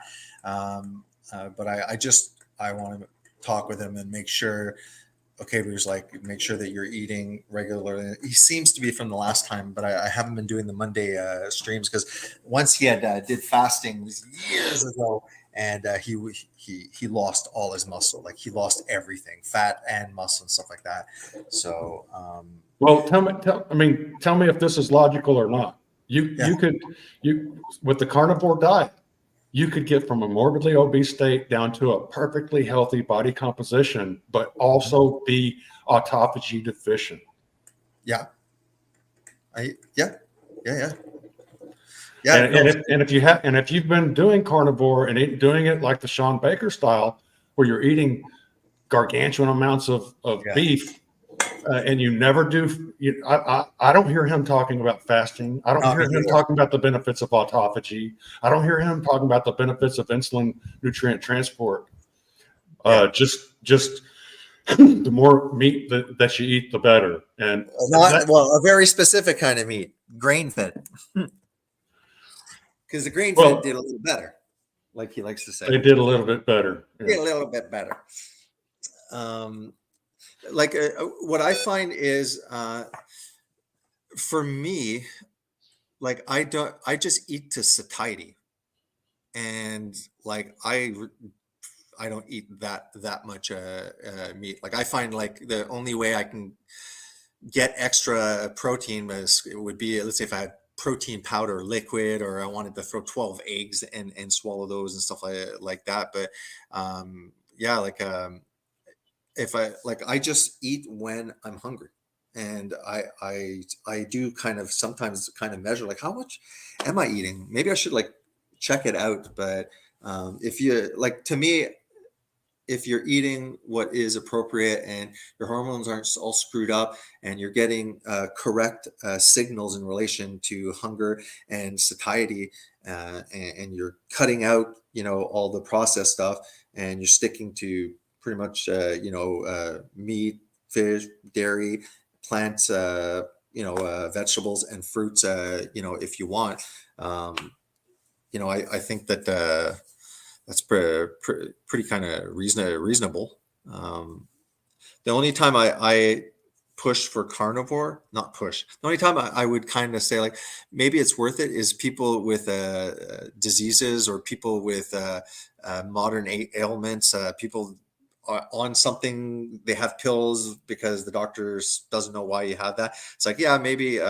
you do the fasting, get that autophagy, because that's really, what's going to heal, and then just try and remove, not as something that is sustainable, but remove all these things to see if your autoimmune disease improves, if this improves, and then after, you're getting, better, and then after you can reincorporate stuff like that. Because I have carnivore videos. I've never done more than 4 weeks carnivore, and my carnivore has always been animal food. Because like I think a lot, like some people when they say carnivore, are they just meaning like meat? Because a lot of people, it's like, to them it's like, oh, it's an all meat diet. I'm like, no, to me, if I'm eating fish, fish, meat, chicken, a wide variety, and it comes from an animal, to me that's a carnivore diet. But no, I think everything that you've mentioned, stuff like that, I think are really good points, and very, very, very reasonable. Good suggestions. Dr. Ken Berry got over a M views buying a stack of McDonald's patties or something. Oh yeah, you were talking about that. That he talks about going to get like fast food hamburger patties or something when you're. Who's this, Barry? Yeah, Ken Berry. Yeah. It was weird because he had this. It was like a short or something, and he was waiting in line for the drive-through at McDonald's. He said, "I'm going to get a stack of beef patties. We'll see." And so he films the whole thing, but he doesn't film the part where she tells him how much they cost. But he cuts to him just pulling the beef out of the bag and telling us how much it costs. And then I called my local McDonald's and asked them how much it would cost for that same amount of beef. And it was more than twice as much as he was being charged. So I don't know if he made it up, or whether or not he might be on contract with McDonald's, or he might be on contract with the National Cattlemen's Beef Association, which is partly controlled by McDonald's. But there's been lots of big time carnivore influencers that promote McDonald's as a valid source of beef in the diet. But then every time they talk about grass-fed beef by your local cattleman, they always throw in this idea that it's too expensive. I mean, you can if you want to make that sacrifice, that financial sacrifice, and you feel like it's morally imperative that you eat grass-fed beef for some reason, then go ahead and spend that extra money on the grass-fed beef. But then I've got a video where I do the math on one of these influencers promoting McDonald's and the prices that they reported. I actually went to my local McDonald's, picked up the same amount of patty, weighed them out, did the math, and found out that it was more than twice as expensive for a McDonald's beef than your local grass-fed beef that Sean is always saying is too expensive for people. So why is local grass-fed beef cost prohibitive, but McDonald's beef is not cost prohibitive? You know, it doesn't make any sense unless these influencers have been hired by the National Cattlemen's Beef Association, which is it's been I don't know if you know anything about regulatory capture. Have you heard of that? Regulatory capture is kind of like when the pharmaceutical industry has a stranglehold of control over the FDA and how it operates. That's regulatory capture, is when the industry that's supposed to be regulated and watchdogged over by a government agency the government agency is captured by that industry and now is controlled by that industry. So that happened. National Cattlemen's Beef Association is not a government industry, but they do receive taxpayer monies, and they use that money to promote grain-fed beef and promote foreign beef. In fact, it was the National Cattlemen's Beef Association here in the United States that lobbied to have accurate and honest country of origin labeling on beef sold here in the U.S. And so most beef that's sold here in the U.S. that's labeled made in or a product of the USA actually is from Canada, Brazil, Uruguay, and Australia. And so and the beef that they do take from American cattlemen, they're constantly undercutting them. They've got a monopoly on the process, and so all the cattlemen are at their mercy. And so we've tried, the real cattlemen have sued. We've tried to have legislation to take that tax money away from the National Cattlemen's Beef Association.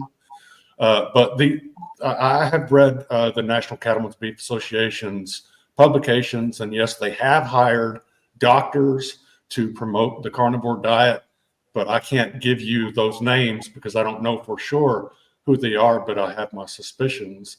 And those are the ones out there that are always telling people that grass-fed beef from your local producer, your local cattleman, is cost prohibitive, and that you should just buy the regular grain-fed beef, because there's no studies that show that grain-fed beef is not healthier than grass-fed beef. However, for instance, what I've got on the screen right now, the omega-6 to 3 ratio for grass-fed beef is 2-to-1, while the ratio for grain-fed beef is 9-to-1. So how does that happen? And why is it important? It's important because omega-6s are inflammatory. And when you get beyond a 4-to-1 ratio, you start getting into the types of inflammation that's associated with all of the diseases of civilization. And so where are these excess omegas coming from? They're coming from the corn and other grain byproducts that are fed to those cattle during the last 3 months of their life, during the finishing phase. And so those seed oils are coming from the corn and being deposited into the tissues of the cow. And so a grain-fed beef is actually a hidden source of seed oils, but people don't know this.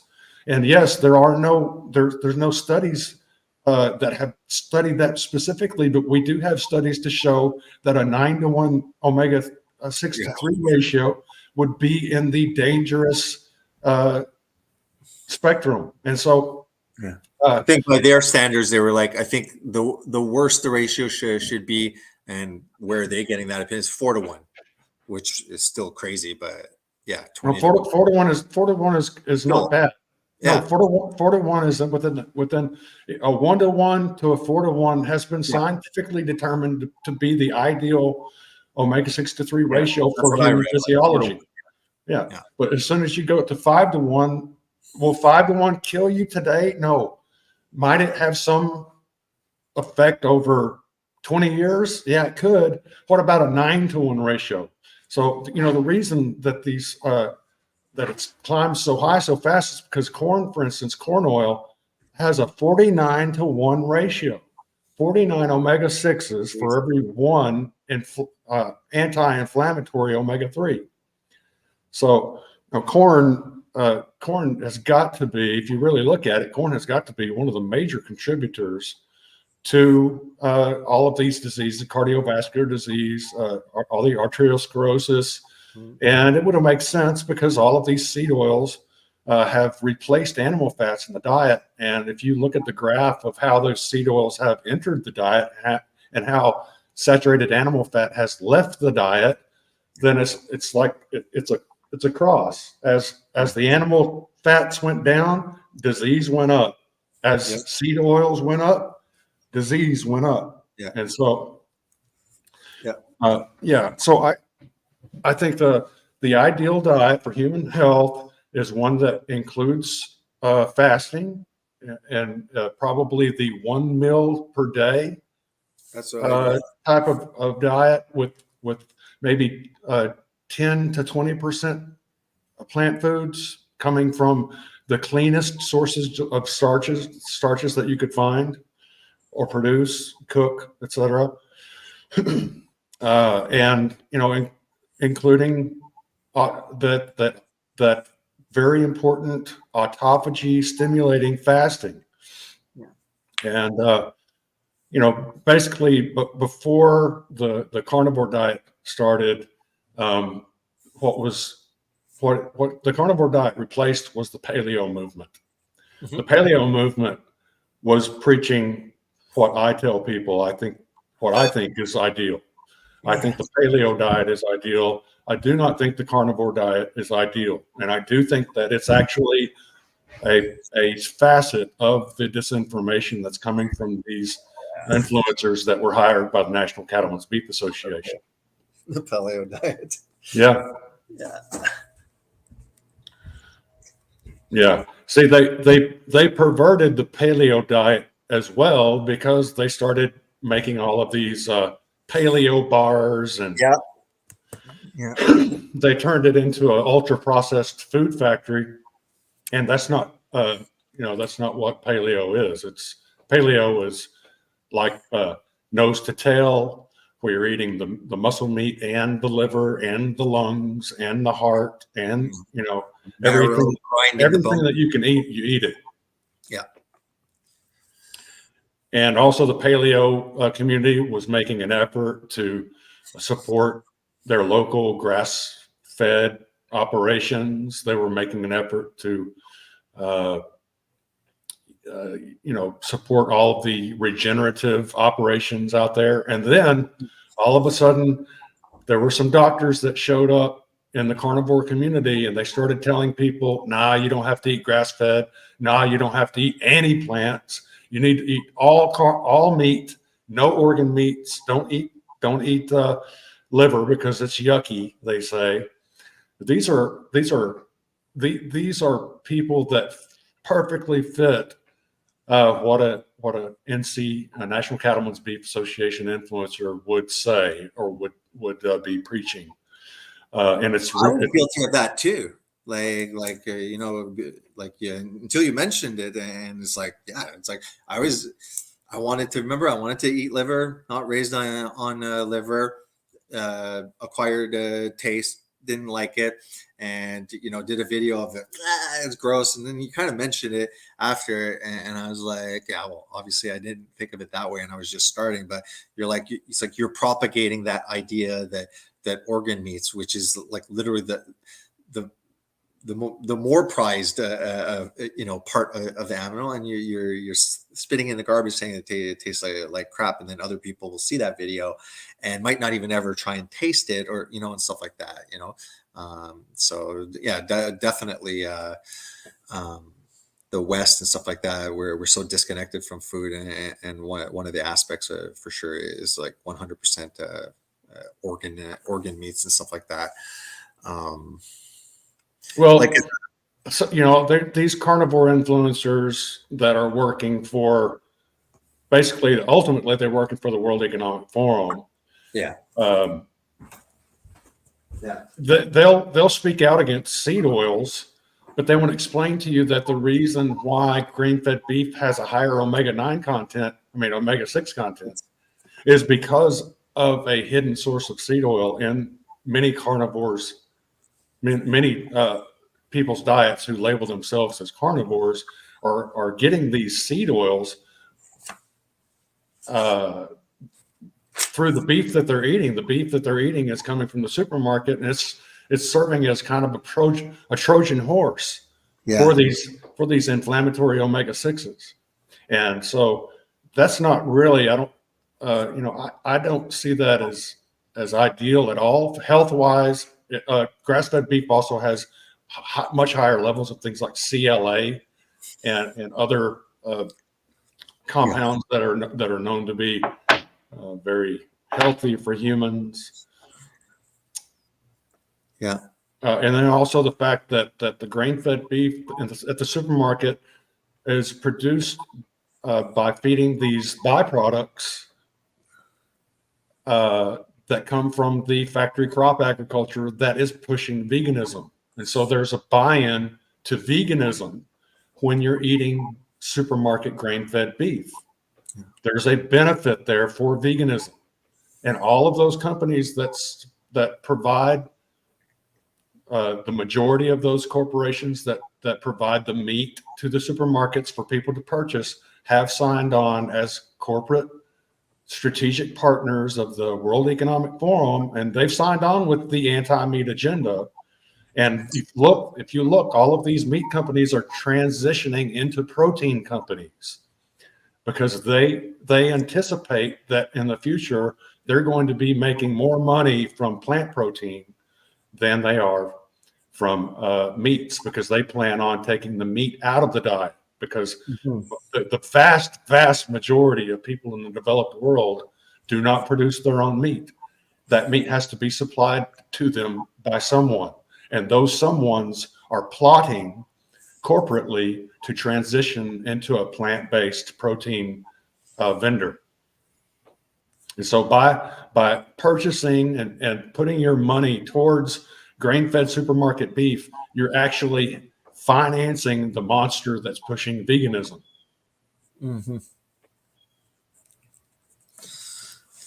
Okay, so I was just kind of writing stuff down here.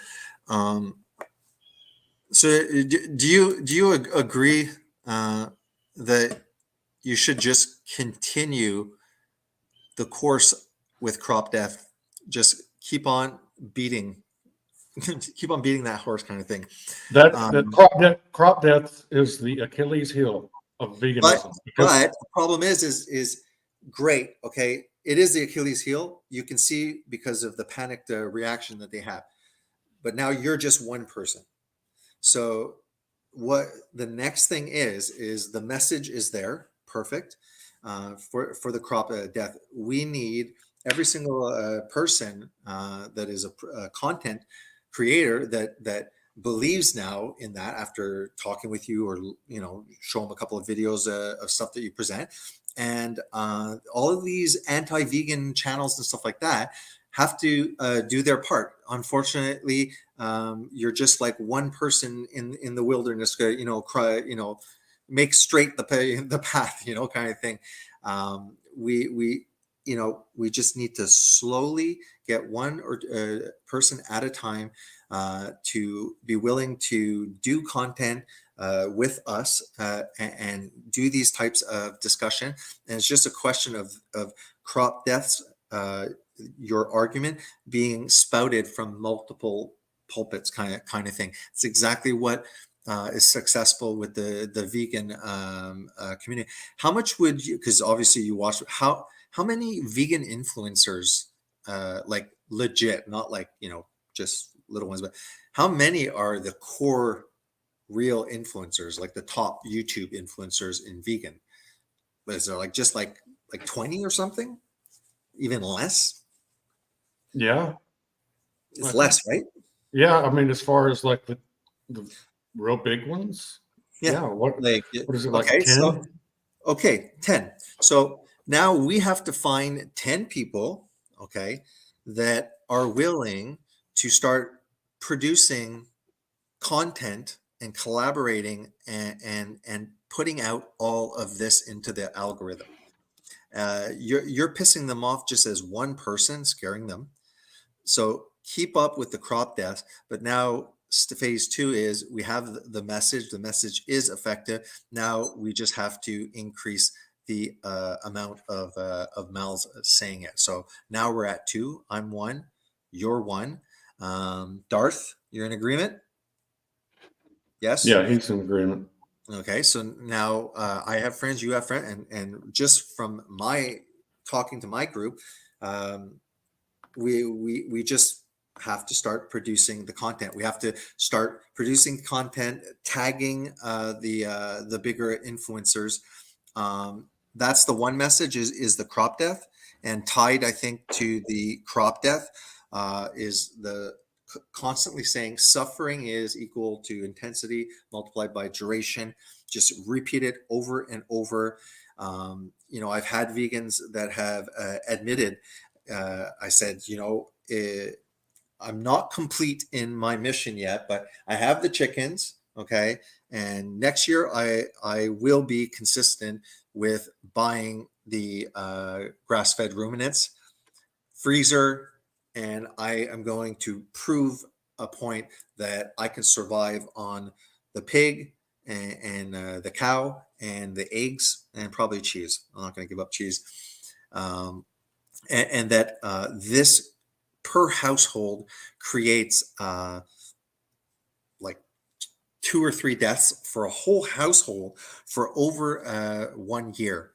And that death is low intensity because you've gone to the local farmer. If you want to make content, film yourself with the cow, film the slaughter. I don't know if you're allowed, film how the animals slaughter, and this is the next step. I would have just a Facebook group that's not like for spamming and stuff. It's really just whether it's Facebook or Discord. I don't have Discord, but something where people, if you're on board, we can text very quickly. Hey man, you want to do a live stream with me? Boom, we can all start popping on. So we do need a messenger app outside of this so that we can build that community, so we can quickly say, hey, I'm going on air. You want to join? We need panels. And this will produce a huge barrage, just a flood of what JD said. So if one farmer, one dumb farmer, bada bing, scared the crap out of these vegans, well, you know what? What about like a larger group? And I think that this is the only way forward. This is the only way because right now it feels like we're in a spin cycle where we're repeating over and over the same thing, but the message is just getting to the same people. The same people are in agreement. They're showing up to your live streams, to mine. We're not getting subscriber that is increasing much, and yeah, go from there. And we're going to have to challenge them more to debates. Always keeping in mind that we could care less what they think, but that we are using YouTube to influence people. It's always about the viewers.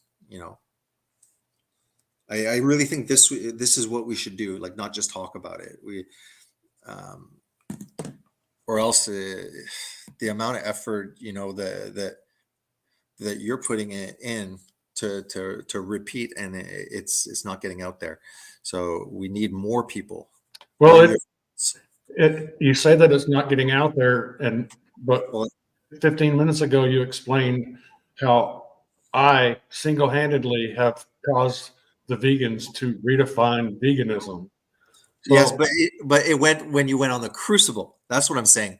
The minute you went on just the Crucible, which isn't a huge channel, you had you were able to network. You got no, on they this channel, no, and then there was an effect. There was Crucible I was affecting the vegan message before. yeah, Well, because I thought it was. I they made big videos about crop deaths, trying to just dispute that they were high in number at all. They started by just saying, well, yeah, there are crop deaths, but it's just those animals that are asleep or don't hear the machinery coming, but that machinery is big and loud, and most of those animals hear it and they move out of the way.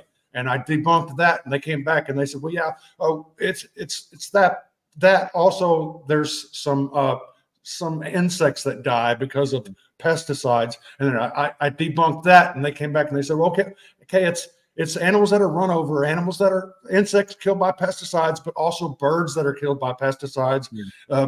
But it's not a big deal. And so I debunked that, and they came back and said, okay, well, yeah, it's some of the animals are run over by the harvesters. Some of them are killed, insects killed by pesticides, birds are killed by pesticides. And as Garland pointed out, so are amphibians. So lots of amphibians are going extinct because of the pesticides that are used on our crops that produce the vegan menu. So no, I mean, I understand. Yes, we need to get this message out to a larger audience. We know that there's a larger audience because we see that audience over there at Sean Baker's channel. And if those people would wake up, or if Sean Baker would pick up the baton and say, hey, because I've seen him do it with other issues, telling people that where you put your money is where you're putting the power. And so if you're putting the money towards grain-fed supermarket beef, and I can show you and I can prove to you that the supermarket beef, the companies that are providing that beef are actually working against the meat industry because they've signed on with the WEF and their agenda is anti-meat. Why? Because they want to go bankrupt? No, because they want to transition from a meat industry to a protein industry. They've already got the other lily pad there ready for them to land on it. And that lily pad is vegan protein. That's where all the meat companies are looking to move.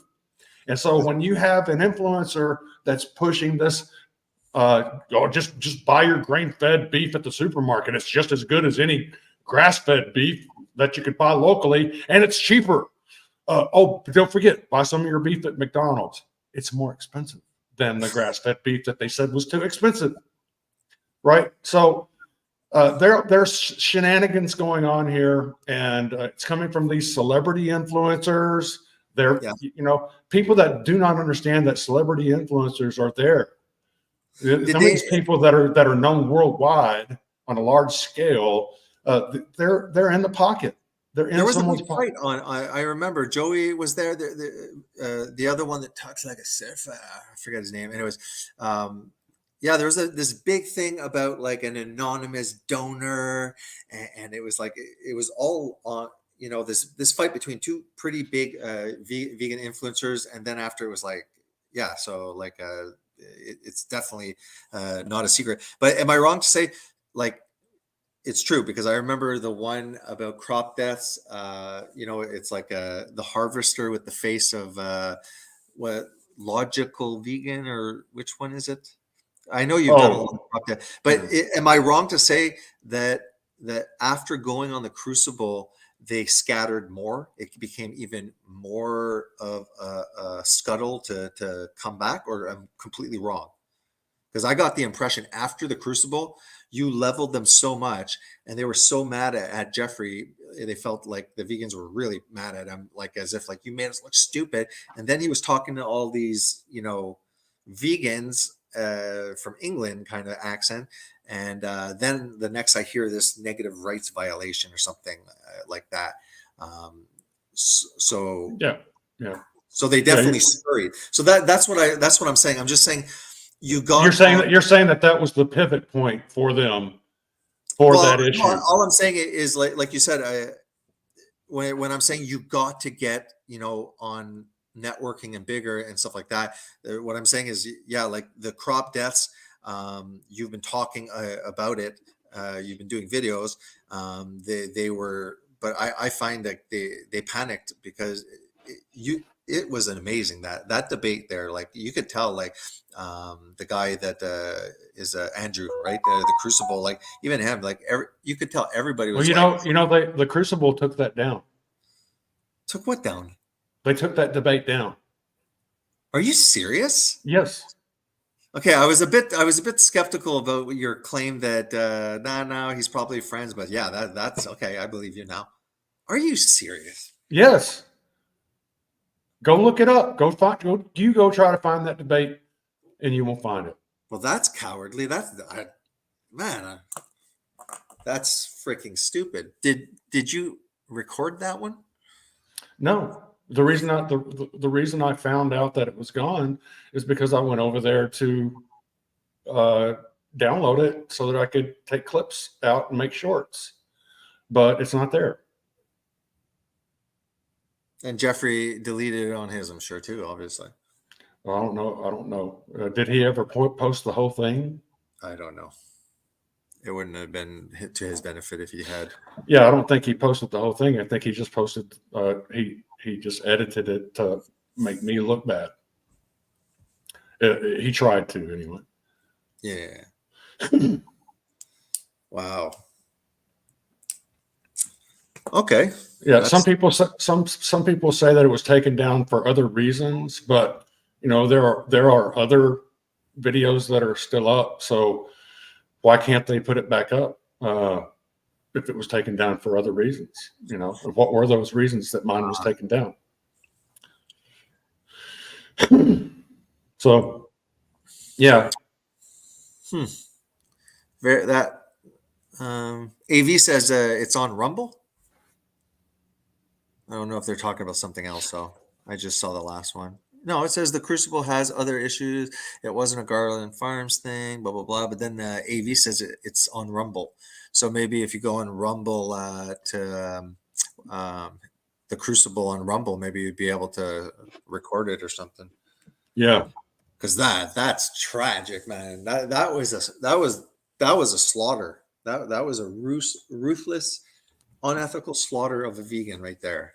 I mean, it was painful to watch. So, all right, it is what it is. Oh yeah, here it is. I found it.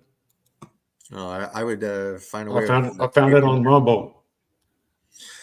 Yeah, man, I would call out Crucible. I would do a video. I would be playing that, asking Andrew, could you explain to me why? Have you tried to contact him? Obviously you had communications with him prior. No, I don't want to. And even now I'm not accusing him. I'm just saying that the circumstantial evidence and the fact that on air while that second debate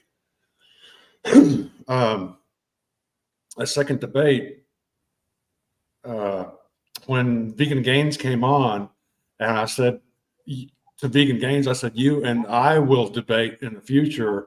And he shook his head yes. And Andrew was there shaking his head yes. So I was expecting someone to get in touch with me. But then I kept an eye on it. And then I looked up and Andrew was debating Vegan Gains on veganism. I thought that was kind of strange. And then I found out that my video had been taken down. And so, I don't know exactly what happened there, but I don't think that looks suspect. It doesn't. Yeah, it doesn't look. Now, if he wanted to reach out to me, if Andrew wanted to say, "Hey, man, we had you on a long time ago. I told you that," or I can't say that he promised me, but all indications were that I was supposed to debate him. But I wasn't the person that brought this up, but someone said something about the Crucible actually behind the scenes not being a Garland Farms fan, and I didn't think anything of that until I saw that they had taken down my video, and I just don't think that I don't think that my arguments are the arguments that they want to hear against veganism. When I watch Andrew debate veganism what I hear is his side is just basically, that's right. I don't care about animals. Yeah. Period.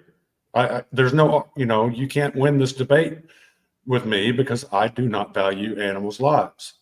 And they say, well, what about your dog? You have a dog? You have a dog. Well, would you eat your dog? No, I wouldn't eat my dog because I have an emotional attachment to him. He's an extension of me. He's my property. Just like I wouldn't want you taking a baseball bat to my Corvette. I don't want you killing my dog either. And so it's not, Andrew is not someone that would ever point out the fact that there are exponentially more crop deaths associated with the crop production that produces the items on the vegan menu than are killed in all of animal agriculture across the world every year. And so he will never make that argument. And I really don't think that whatever power structure is responsible for that channel wants that perspective promoted there either. You don't hear Sean Baker talking about that. You don't hear Dr. Berry talking about that. It's the Achilles heel of veganism. And there are very few, in fact, there are no of the top tier size-wise carnivore influencers that are anti-vegan that will point out the fact that the crop deaths outnumber the animal deaths for animal agriculture every year. And so if we let the vegans have that narrative, we will lose this. We will lose this if we don't point out, if we try to, like someone else said, veganism is just, first of all, it's a corporate invention. It's nefarious, it's malicious, and it's a stool with 3 legs. It's a false claim about animal benefit, animal welfare. That's one leg. The other leg is health. They claim that it's a healthier diet. And then the third leg to that stool is it's supposed to be better environmentally. And so with that trifecta, they think that they can win. But that one leg I'm the only anti-vegan influencer out there, and I'm not really an influencer. I'm just a farmer who's concerned about the future of the world and the future that we're going to leave our children. I'm the only one there have been other farmers that have spent a dash of time making great videos about this issue and showed the math. But those farmers, they made that one video and they moved on, and they don't focus on this anymore. But this is the Achilles heel of veganism. Is the health issue also an Achilles heel? Yes, it is, because the fact that most vegans quit because of health issues, and the fact that these children, these infants, are dying in the arms, in the hands of the care of vegans that are, offering their infants oat milk or different types of plant milks rather than real milk, because real cow's milk can serve as a very healthy a very healthy alternative to human milk. In fact, for years, that's before formula came along, there were women that couldn't produce enough milk for their babies, and they would supplement that with cow's milk. If you try that with an infant, you try that with any kind of plant-based milk, and it's not milk to begin with, because milk comes from mammary glands. The child's going to become very, very malnourished and lose weight, become sick, possibly die. And so veganism is like I say, it's a corporate movement. The people that are following it, the little pleb class followers, they're culprits, but they're also victims, because they've been conditioned through pop culture for years and years. Walt Disney is a Seventh-day Adventist organization, and it's constantly anthropomorphizing animals and making us have empathy for animals, but not for humans. In fact, go back and watch Bambi. The evil villain in that movie is a hunter. Yeah.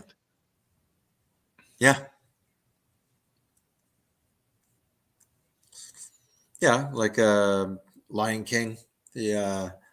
the lion that wanted to eat the animals was the evil one, and the Lion King was eating bugs. I think they were preparing us to eat bugs and stuff like that. He was a lion that ate bugs, and Really, I he was don't with remember his. that. I think so. I remember seeing something like what's his name, Simba or something, whatever. But yeah, if you notice, he's eating. I'm pretty sure bugs, if I'm not mistaken.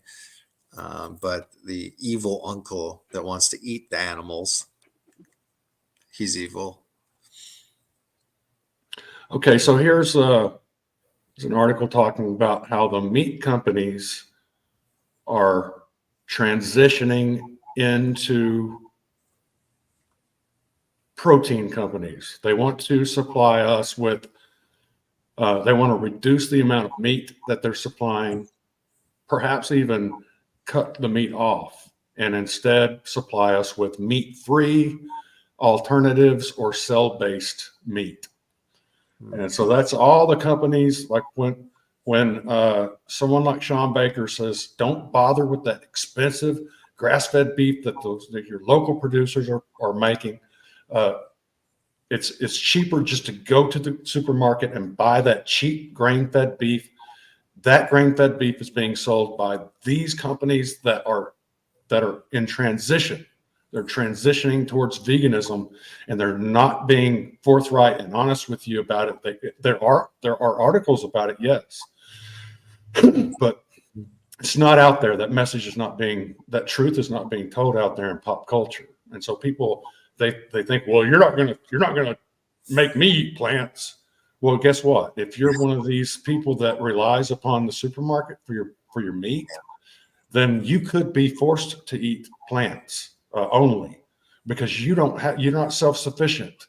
You can't you can't produce your own meat, not unless you're going to become a cannibal. Are you going to be able to procure meat in the future if we're not careful? Mm-hmm. But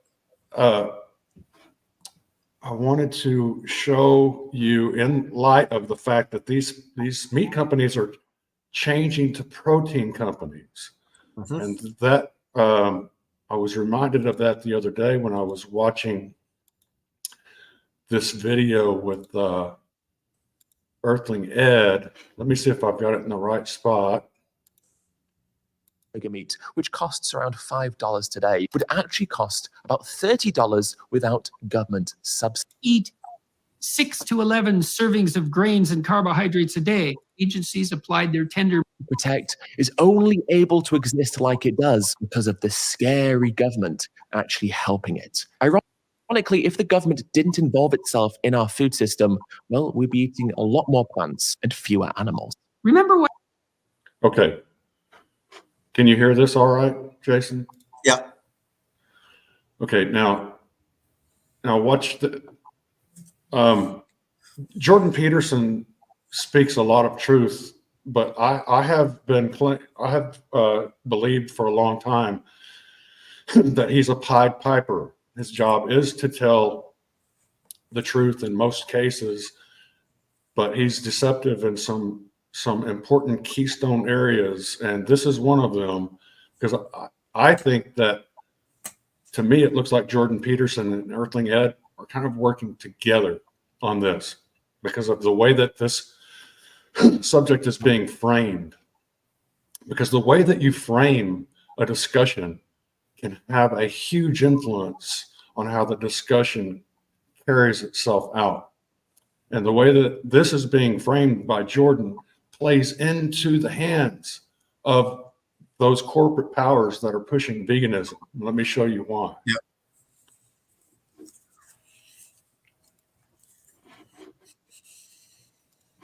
What happened the last time that government agencies applied their tender mercy to determining what the people they serve should consume? We were offered the much vaunted food pyramid, telling us to eat 6 to 11 servings of grains and carbohydrates a day, with protein and fat at the pinnacle. Okay.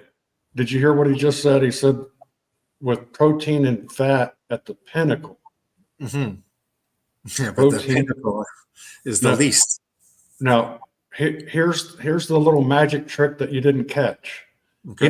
He didn't use the word, you never heard him use the word meat. Okay? Listen to what he says again. Servings of Remember, these meat companies are in the process right now of transitioning into protein companies.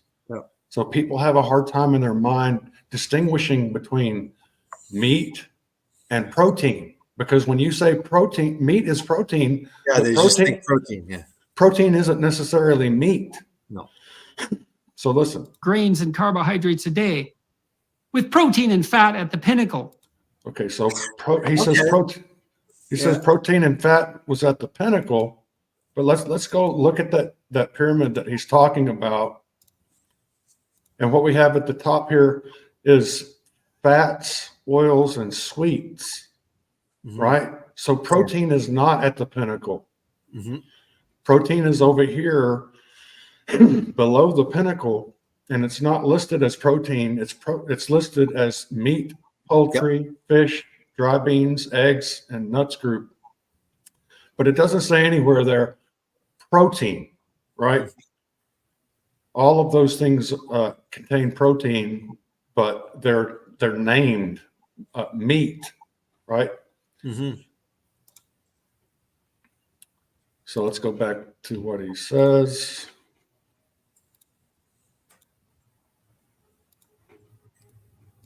Something to be indulged in with comparative rarity.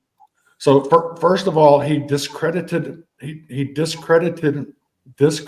himself to some degree regarding this subject, because he claimed that fat and protein was at the pinnacle of the food pyramid, and it wasn't, and it's not. It's up near the top, but it's not at the pinnacle. That's not the right word to use. And now he's said something that can be demonstrated as false. That plays into the powers that are pushing veganism, because regarding this subject, Jordan can be debunked on that point. If indeed necessary at all. That all turned out to be wrong, and not just a little wrong, but so wrong that it might as well have been not just wrong, but a veritable anti-truth, something as wrong as it could possibly get. Now, all of this that he's saying is true, but the problem is that he used that word protein instead of meat. Yeah, you didn't hear anything. And that is what these meat companies want the discussion to be about, protein, because they're transitioning towards a plant protein vendor existence as a corporation. So they want the discussion framed in a manner that replaces the word meat with the word protein. And watch what Earthling Ed does with this. The food pyramid was brought into being not least by the U.S. Department of Agriculture. That is, by marketers, not scientists or nutritionists. With no shortage whatsoever of lobby efforts by those whose products ended up being promoted. First off, there hasn't been a food pyramid in over a decade. It was replaced by something called My Plate in the US in 2011. And Okay, so now he's bragging. Earthling Ed is promoting this right here. clearly shows that grains and Even though it's got dairy, he's saying that this is an improvement. But look, now they've replaced the meat with protein. Yeah.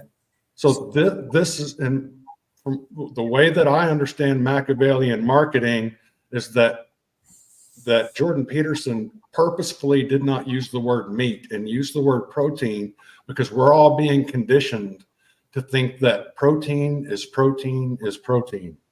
Yeah. And therefore soybean protein is just as viable for human health as beef, and therefore we don't need to distinguish meat or animal derived proteins from plant derived proteins, because again, protein is a protein is a protein. So this is how these influencers work in concert with the vegan influencers to frame the argument so that the vegans win. And I see that with this issue right now that Jordan Peterson's talking about. I see this also with like the Andrew-esque defense of anti-veganism, where it's just a belligerent, I don't care about animals defense. You know, that might seem like a cool way to argue with a vegan. I don't care about animals. But the smart way to argue with a vegan is point out the fact that the crop deaths associated with the factory crop farming that produces the items on the vegan menu kills exponentially more animals and causes exponentially more suffering than does all of animal agriculture across the world every year. Mm-hmm. So if you run into someone whose main argument is against veganism, that I don't care about animals, well, that you've got someone there that's either really stupid or is in the back pocket of some entity that's paying them to be a prominent vegan influencer with a very loud but impotent argument. Mm. Yeah, Darla says good catch, and Jane's Journey says good observation.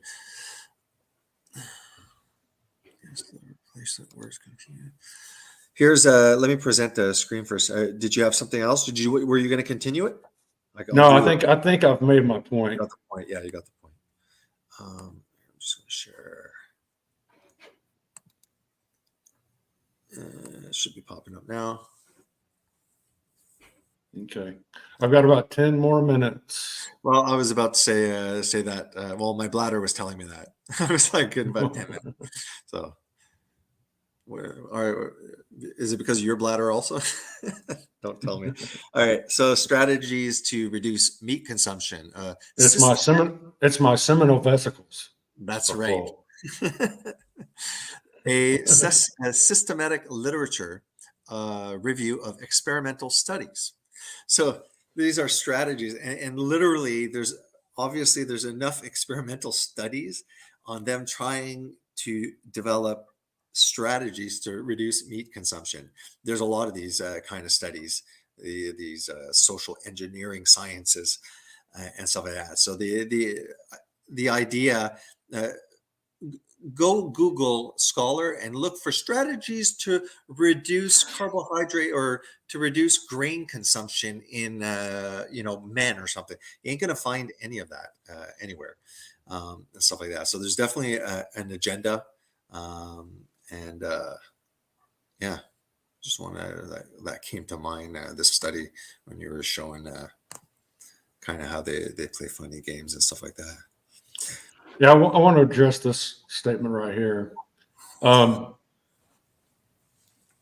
I've lived in Texas for most of my life, and I have watched it become a more arid climate. We're getting less rain, and I don't think that it can accurately be demonstrated that there's no climate change going on. Yeah. The question is what kind of climate change is it, and what's causing it? Well, if you look, it's called desertification. This is a process where an area gets less and less and less rain over time, and that usually happens around agrarian. Same thing happened with the Egyptians. They were an agricultural society, and they were getting some amount of rain back in ancient Egypt times. But I'm sure that they had, besides the fact that the desert was creeping upon them anyway, but they practice all of this crop agriculture. Crop agriculture causes desertification. So we've got about 500 million acres of cropland here in the United States. That's you till the land, it destroys all the vegetation. Now it's just bare dirt. Now the sun is beating down on the bare dirt, and that bare dirt causes convection currents. You know, if you don't know what a convection current is, look it up. It's what happens. Yeah. Hot wind flying away from hot surfaces. You know, it's just like if you Is put a that the skill- term in the States? At one point, there was a place, Dust Bowl. Was that where everything just turned into like dust? It's like sand. Yeah. pretty much The that. Dust Bowl. Yeah. People have died in those dust storms, and it's caused because the large scale crop agriculture leaves millions of acres with no covering at all on the soil. So when it rains or when the wind blows, it's just it's just the soil just gets blown away, washed away.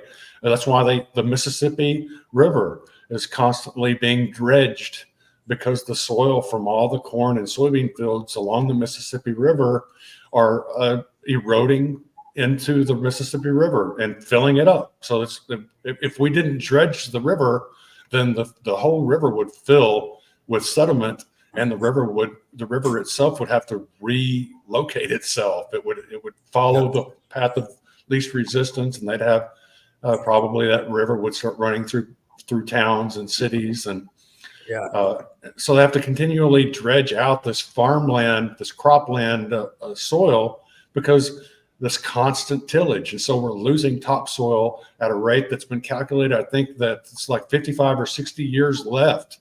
So, even at today's consumption of plant foods, much less if we were in a vegan world, the topsoil is being eroded away, so that, we would eventually would have a global famine event anyway. Just because if for no other vegan reason, for the fact that the soil is being degraded and washed away into the oceans. It's just it seems like we haven't been off track for thousands of years here. Like we really are we haven't veered off. Like it seems like such a simple solution. Just like it's like, oh, like put them back in the fields. It's like there's the free food. Use the rainwater. Obviously, there is some input to be had massively. It's like it really doesn't seem like Elon wants to go to Mars. Okay, okay, so why don't we just like put the cows back in the field first, and then we can go take off?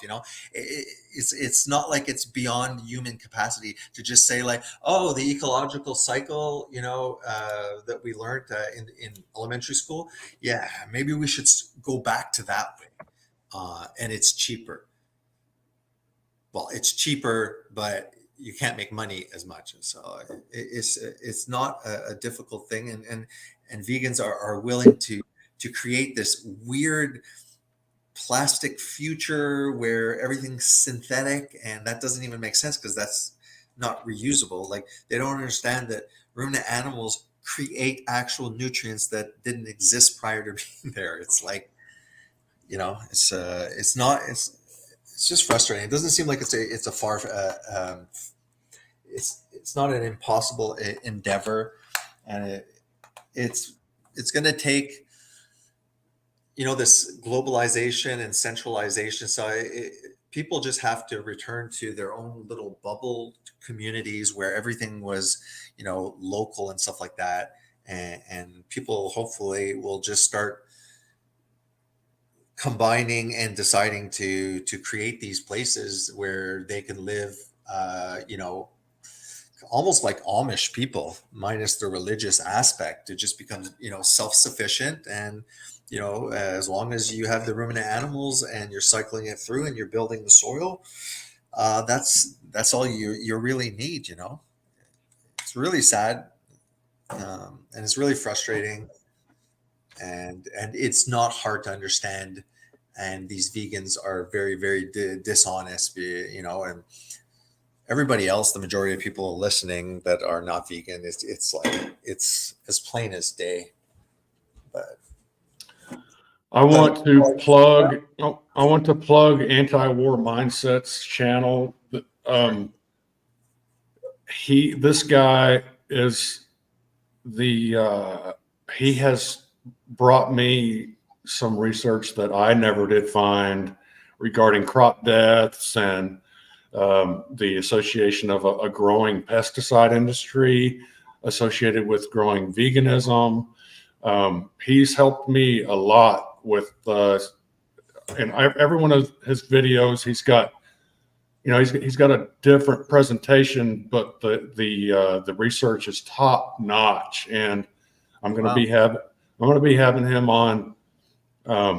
He's in Germany. There's a huge time difference between the two of us, so I'm probably going to have to start a live stream like at 8 a.m. But we're going to go through his videos, and if you want to join us, if you want to join us, So just scroll. I want to see. He has some pretty decent views. He only has 142 subscribers. Yeah, let me see if Look at the 3K 2.6. Yeah, he'd be a great person to kind of jump on our boat there that we're trying to float down the river to debunk veganism. Hey, he has a good amount of views. I'm jealous. Good for him. Yeah, let's get him on, and I'll go check out Anti-War Mindset. Cool. I'm just going to screenshot that actually. All right, man. You want to end it here, JD? Yeah, let's wrap it up. Thanks for coming on, Jason. Yeah. Thanks for coming on, Darth. No problem. Yeah, see you, buddy. Us. Feel free to jump on my channel too, man. Hopefully we'll get another one soon. Yeah. Thank you everyone for showing up. We'll see you again next time. Love you all.